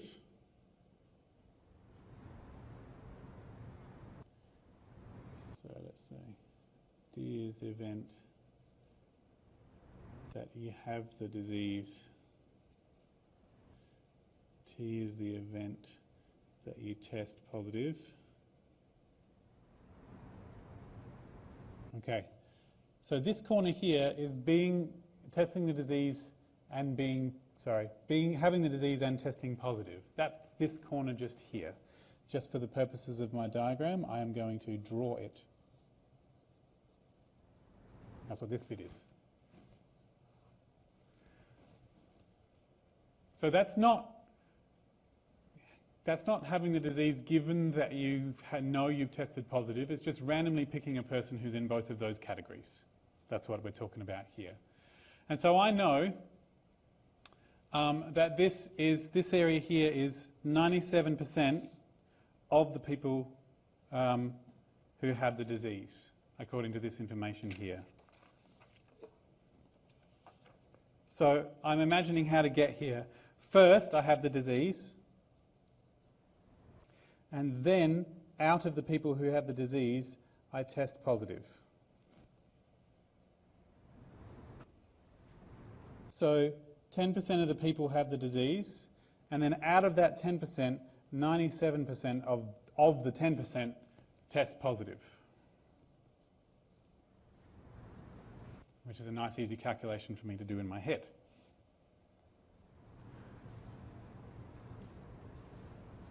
So it's probably a bit bigger than it should be. It's about 9.7% of the population.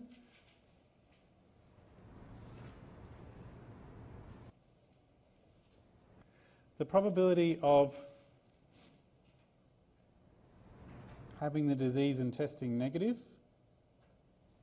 Just a second. I'm just going to calculate all the things I can calculate.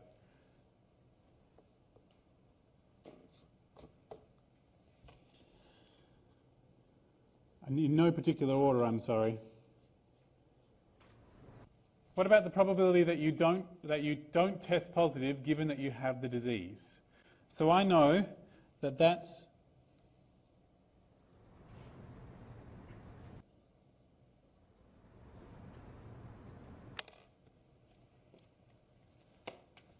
this bit, but only out of this bit over here. And I know that this bit here was 97% of the D, based on the information I had before. And therefore this bit is 3% of the D.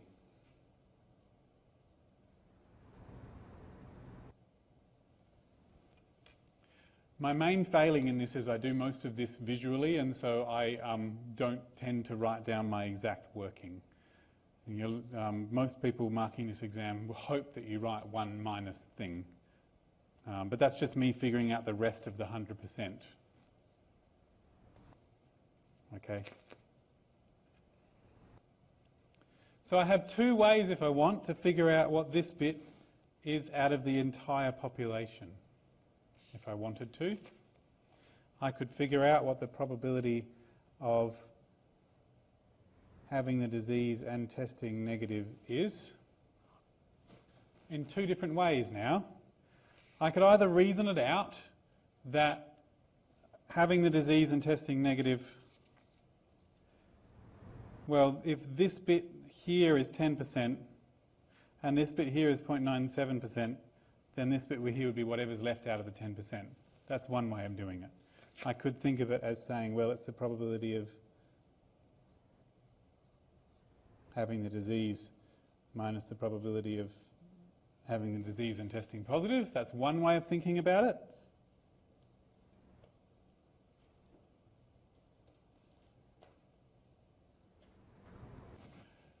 Or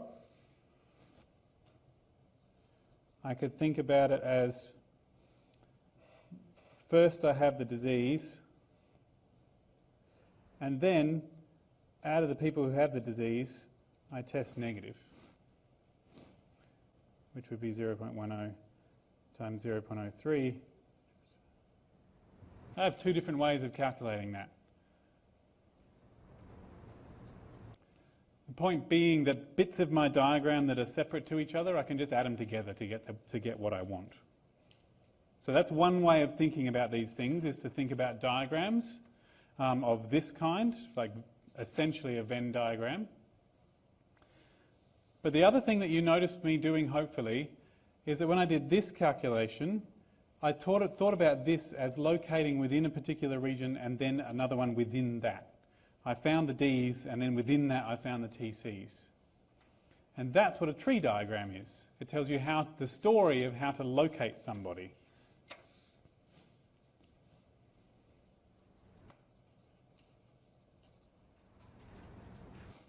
So I could go, well, first figure out whether they have the disease or not,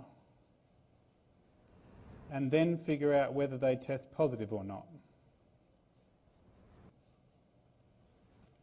And this is a picture of all the stories that produce all the people in this picture. The story could be they have the disease and they test positive, or they have the disease and they test negative, they don't have the disease and they test positive, they don't have the disease and they test negative.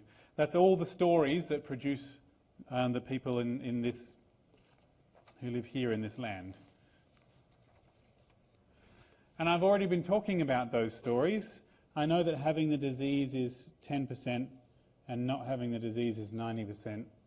I know that if you're already over here and have the disease, that this is 97%, and so this would be 0.3.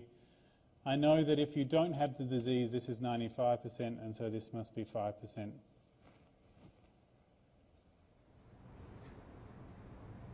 So if I'm already at this place in the story, the two branches add up to 1. If I'm already at this place in the story, the two branches add up to 1. And then the probability of ending up at the end of this story is first the 10% and then 97% of the 10%. So this is DNT, this is DNTC, DCNT.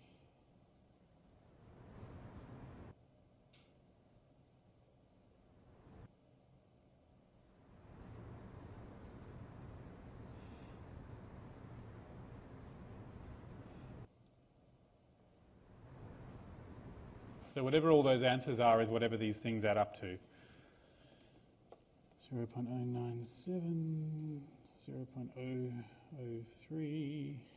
I don't care to do that one by myself. I reckon it's 0.045. Yes.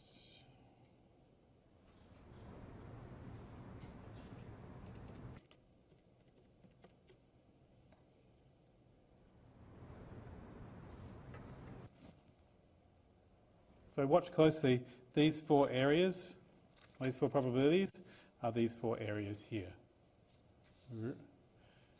I locate someone in not disease first, which is over here, and then within that testing negative, which is this bit here, and that's 8.855. That's what this bit here is. And this one here, for example, I locate someone in the disease first, and then they test negative. That's this bit here. It's 0.003. I've got my sizes at least in the right order, not necessarily the correct size. Okay. But here's the thing. What if you didn't know this and you only knew this? What if you wanted to know this? The probability that you actually... No, wrong way around. You've tested positive. Given that you know you've tested positive, what's the probability of having the disease? So just remember, these conditional probabilities are in reverse order of knowledge. I know this first and then I figure this out. What if I wanted to know what this was? How would I figure it out? Because this tree diagram is in the reverse order than I want. Okay, so what I would like is thinking of a different tree diagram where first I do this. Not that I need to draw this tree diagram, but I'm just pointing it out.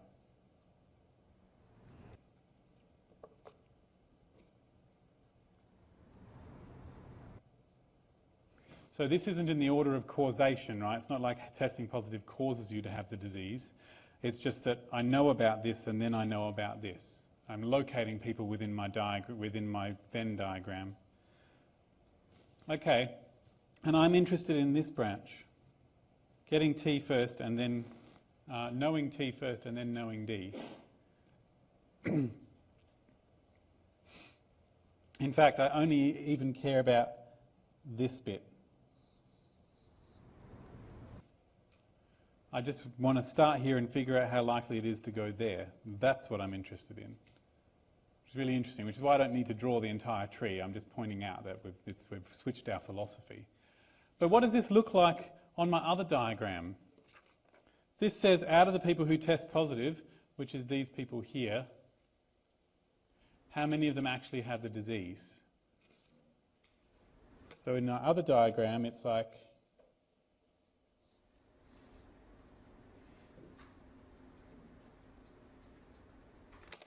out of the people who test positive, just those people, how many actually have the disease? That's what I'm interested in. This bit out of the whole. And that's exactly how I think about it. It should be out of just the people who have tested positive, it's the probability of having the disease. But of course only the ones who test positive too. I don't care about everybody.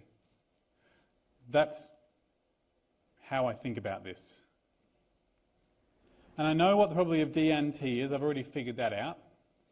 That was here. And I know what the probability of T is. Well, I don't, not quite. I know this bit of T and this bit of T.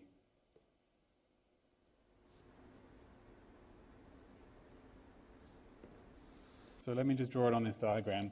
I figured this bit out already. This was D and T, and its probability was 0.097. And this bit is DC and T, and that was 0.045, which I calculated earlier.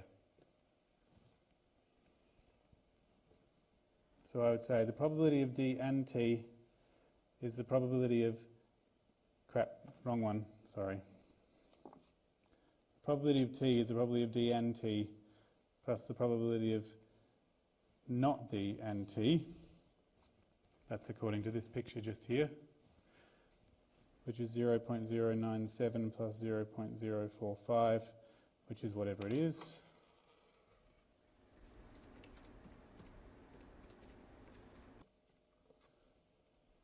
.142.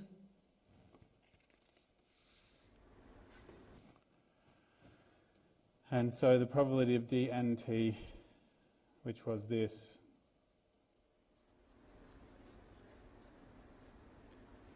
Probability of d and t was 0.097.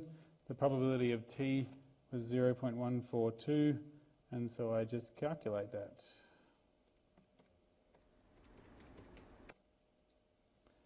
.68. That'll do. That's 3 decimal places.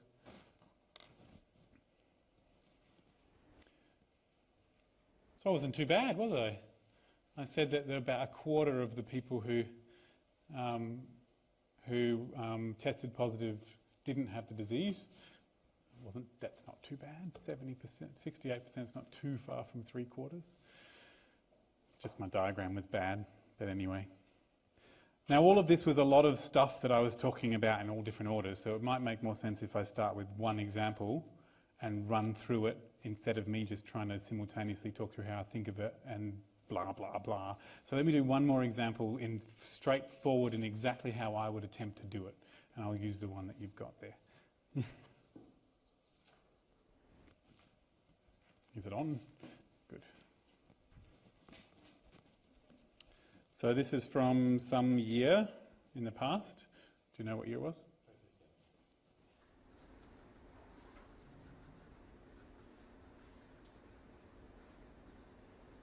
Question 2, obviously from the probability. So do your exams have 2 separate sections? Is that how they've been done in the past? Is that how it is this year? Good. Okay, so let's see what this says. Consider a disease D that's found in 1% of the population.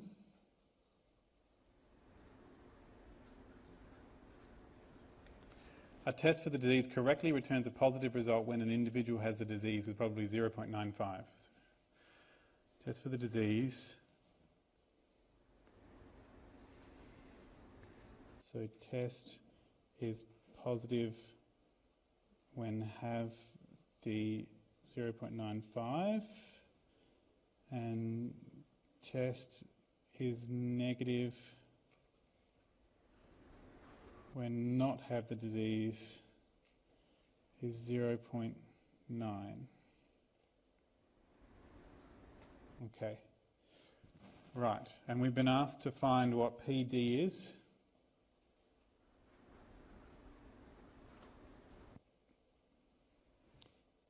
The probability of T given D. The probability of T given DC.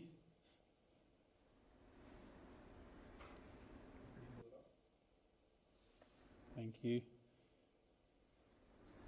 B, the probability of D given T. And C,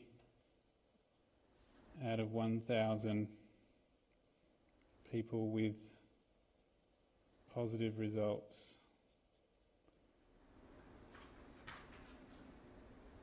How many have the disease? Okay, that's the exam question. Right. So I'll forget to give you your phone back. Okay, so here we are in the exam. We've read the question. It's probably not a good idea to write it down yourself. That's a waste of everybody's time. But I have no choice here in revision seminar land. All right, and it wouldn't be the worst plan to write everything in probability notation, which is, I think, what they've actually asked me to do here. But let me draw my diagram. So I've got some people, and they either have the disease, which comes in either yes or no,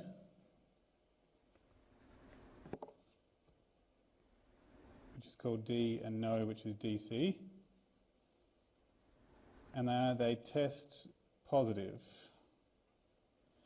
which they either test, well, they have a test. And they either test positive, which is called T, or they test negative, which is called TC. That's the information I have so far. And that's going to split the world into 4 different zones.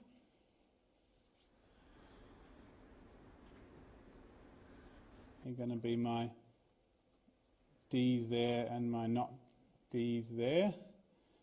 And then maybe I'll have like my T's down there and my not t's there. And I'm just going to put them as pluses to remind me.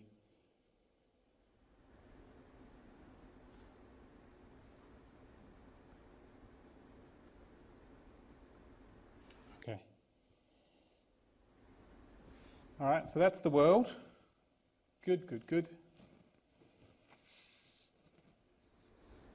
So far the information I've been told says that the probability of having the disease was 1%,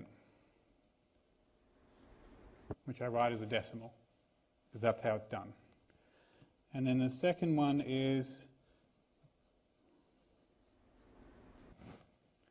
the probability of testing positive given that you have the disease. Okay, so when you have the disease, the probability of testing positive is 0.95. Sometimes the grammar of those sentences makes them ambiguous, but usually when it says when, it means a conditional probability. Okay, they didn't ask me for this, but I'm just going to put it down. I also know that the probability of not testing positive when you don't have the disease is 0.9. Testing negative when you don't have the disease, which I haven't been asked for, but I just think it's worth writing down. Okay, and what have I been asked for? The probability of t given DC. Okay, so this is saying just out of the DC people, so that's just this bit here.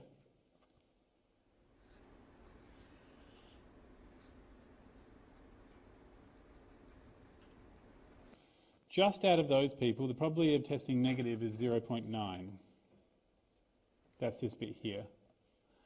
So just out of those people, the probability of testing positive should be everybody else, which is 10%.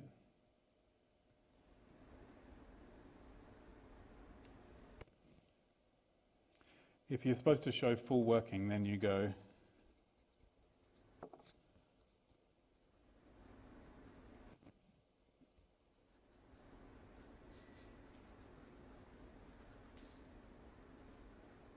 I have a need to put the 1, 0, because then it says 10% in my head. So on a good day I can write 0.1 and know 10%, but sometimes not so much.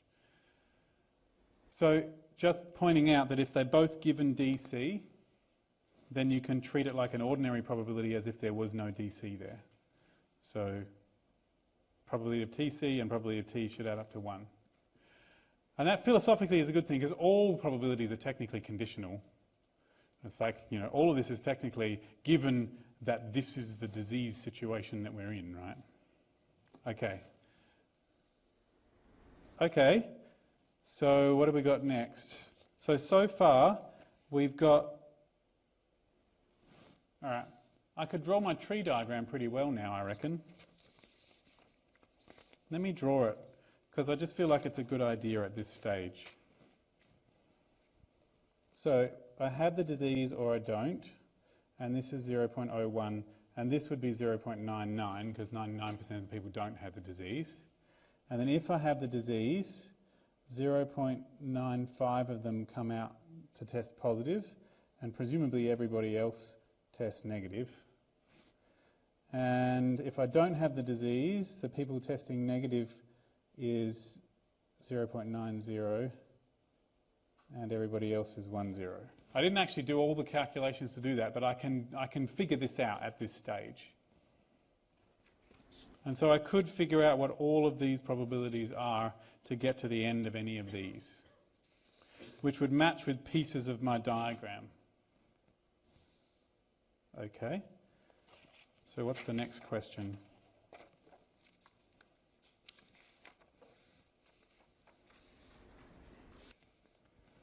The probability, this was part B, wasn't it, of D given T.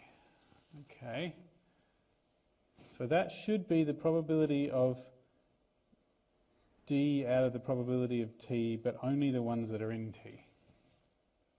Right. I don't know what any of these are yet. but I can get them from my tree diagram. The probability of d and t is this bit, which is 0.01 times 0.95, which is 0095.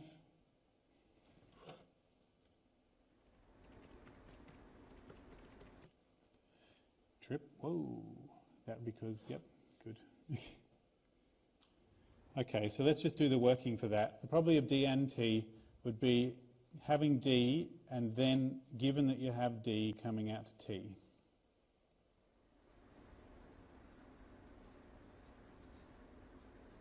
If I wanted to show the full working for that. Okay. And the other way of getting t would be going by this path. Because I need to figure out what the probability of t is by finding all the ways to get to t.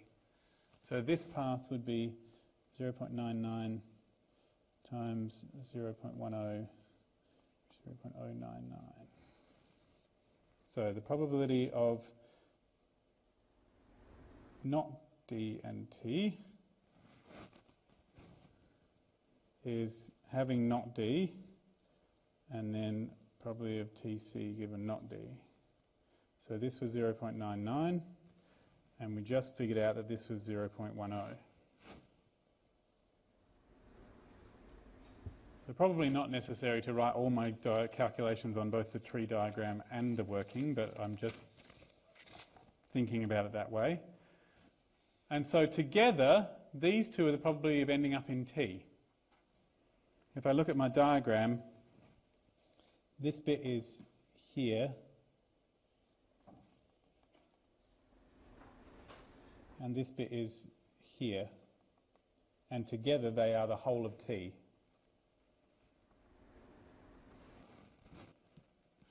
So, probability of just t must be the sum of these things. So I've got all the t's that have d and all the t's that don't have t, and together that's all the t's.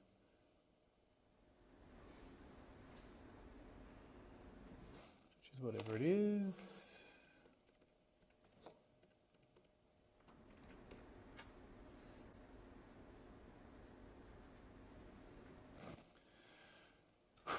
And therefore, the probability of d given t, which was the probability of d and t divided by the probability of t, is d and t was 0.0095 out of 0.1085.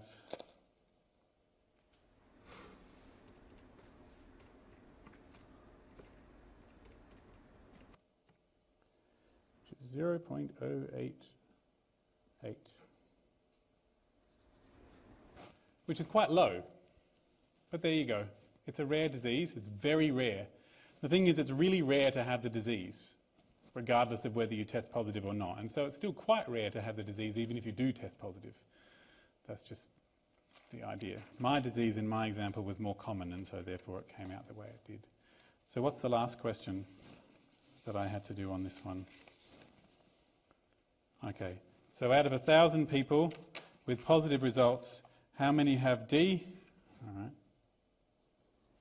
So that percentage of people have the disease if they test positive, and so therefore out of 1,000 people we expect 1,000 times 0.088, which is 88 people.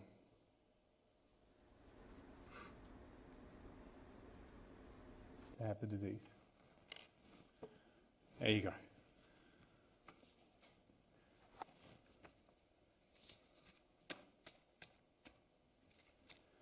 So most of the time,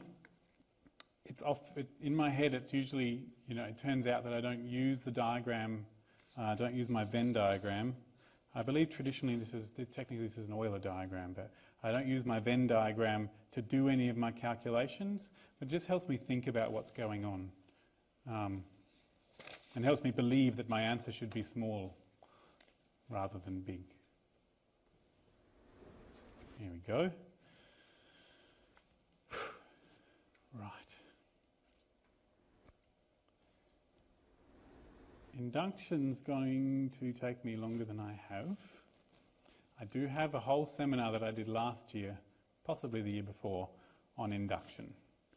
And you may have seen it if you did Mathematics 1M. If you did not do Mathematics 1M, it's also on the Maths for IT website.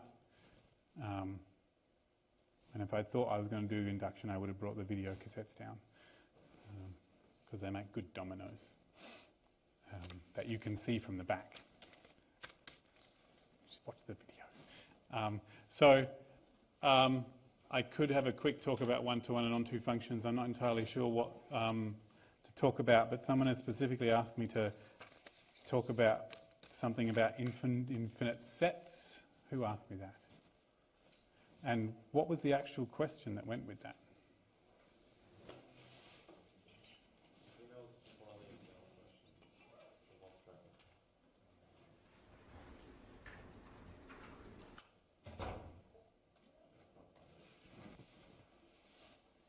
That's all right.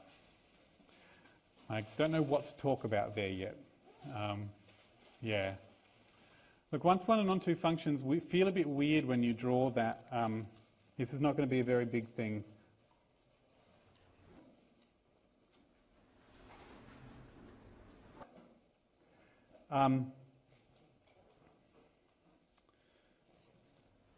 Right. So the concept of a function is that what it does is you take everything in the domain and you assign something in the other set to it. So you have a domain which might look like this. I prefer to line them all up rather than have them in a cloud. And then there's some other set, which I should call C. And everything here has one of these. So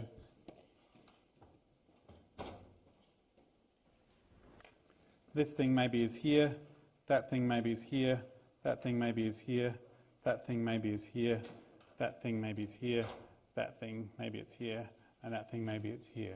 And when I think about one-to-one and when I think about functions, a lot of the time I think about moving across the list and seeing where my finger moves when I do this. Most people draw arrows.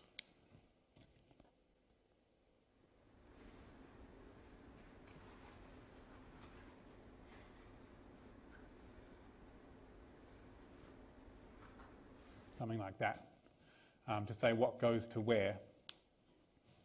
But you can also think about it dynamically. So as I move there, nothing happens. As I move there, it goes to here, it goes to here, it goes to here, it goes to here, it goes to there. That's how I think about functions of real numbers, right? So I just made one, but I'm not sure if I'll be able to find it.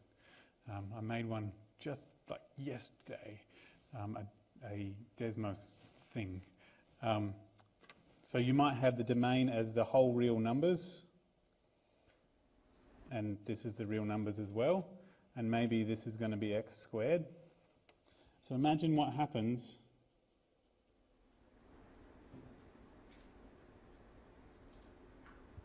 okay.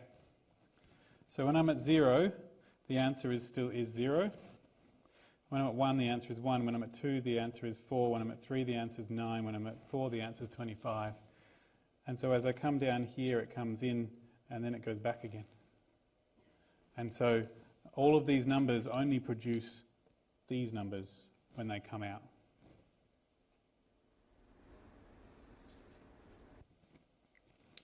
All right. So when I think of onto, I mean that all of the options out here are covered.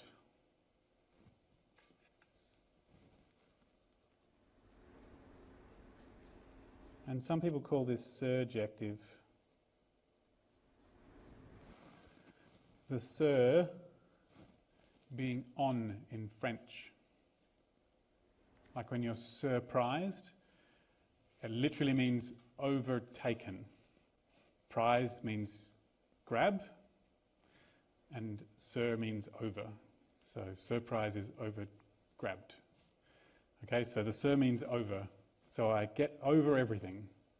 That's what surjective means. In case you ever want to know, it took me years to figure that out, and I learned French at school. So onto means surjective, it means that everything you didn't do this bit of the course, did you? Do you know if Nick used codomain? Yeah. That's why I've called it C for codomain. So. Some people call it the target set. But everything in the codomain is covered. I mean, technically you can always change the codomain so that it works, right? You're saying, oh, well, D goes to C, and C is the whole real numbers, but what if I did D going to just the positive real numbers? Hey, now it's on to. So you can just change the codomain. The problem is this one, one-to-one, which they say is injective, which I don't have a nice word for. I just know that surjective means onto, and so the other one has to be one-to-one. But they say it doesn't feel like in to me at all. So one-to-one means that everything produces a different answer.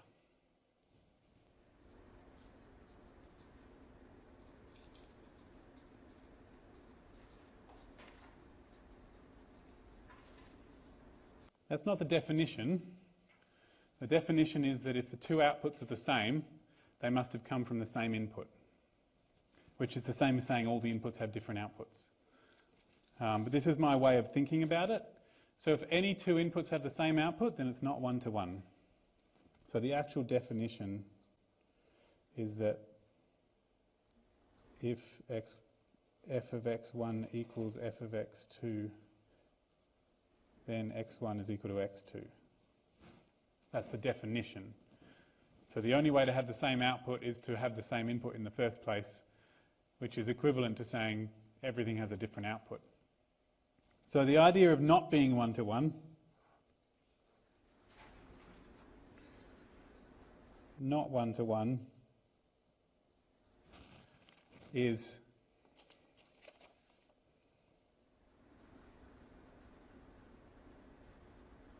at least two inputs have the same output.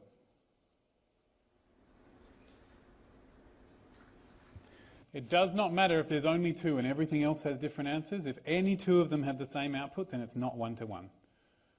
But most sets, most functions that you are interested in have multiple places where they're the same. Okay, so my Fibonacci sequence back when in the other thing where I did a sequence which was a function from n to whatever. So f sends n. In this course, n includes includes 0, doesn't it? Okay.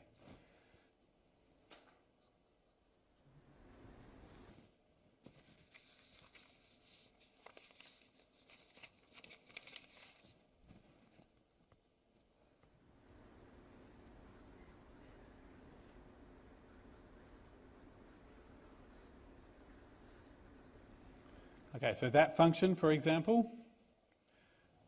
So one thing that's really important is that technically a sequence is a function too, because every n produces one of those numbers in the sequence, one after the other. So this is not one-to-one. Since f of 0 is, well, f of 1 is 1, and f of 2 is also 1. And I know this, since this is the sequence 0, 1, 1. So since two of them are the same, it's not one-to-one. So if someone said to me, a Fibonacci number is 1, which position is it in the sequence? I couldn't give them an exact answer. I would have to say, well, it's either the second one or the third one. And I couldn't tell them which one it was. And that's why one-to-one, not one-to-one is annoying. You can't make an inverse function that tells you, given the number, which one you're up to. All right.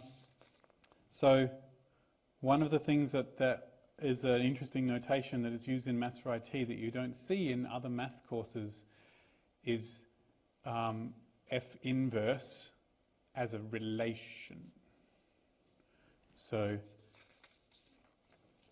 in Maths for IT, you might have an example that goes f of x equals x squared, f sending the real numbers to the real numbers, say. And then what you might have is this thing,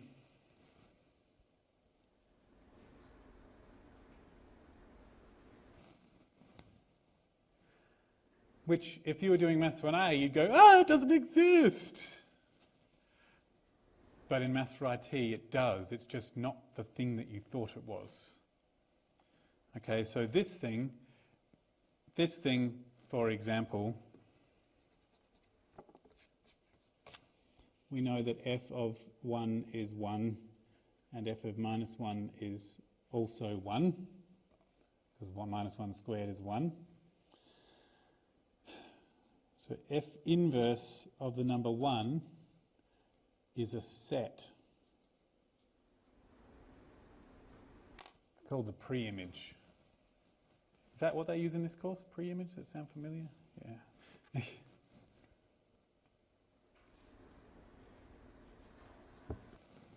Pre-image. So it's just the arrow going backwards, basically. Yeah, but you go to everywhere that it goes. So when you come backwards from 1 through the squared, you end up at both 1 and minus 1. And so you just say, well, let's collect together all the things that went to 1, and this is what they are. So you just figured that out by common sense? Yeah, basically, just some common sense. And so, I mean, as a relation, you don't draw it this way. So you can have the relation f inverse, which, because you see the relation notation is different, right? So if f was a relation,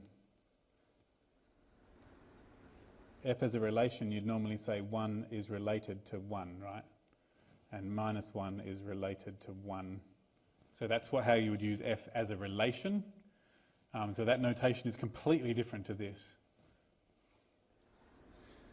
And then f inverse as a relation, it would just be the other way around, right? 1 is related to minus 1, and 1 is related to 1 as well. You just draw it backwards. So one of the really interesting things about the way this course is written is you spend all this time talking about relations in this context. If you know 1 is related to 2 and 2 is related to 1 and equivalence relations and blah, blah, blah. And then you start talking about functions which in your course are defined as relations, and then you stop talking about them this way. You start talking about them this way. So context tells you what they're asking you to do. But the notation f inverse of 1 is the set of all the things that go to 1. And so in this case also f inverse of, say, negative 1 would be nothing. There's nothing that goes to minus 1. Yeah. There you go. That's just some ways that people talk about things, which is most of what this course is. All right. Thank you very much. My recording is just about to finish, so I will stop there.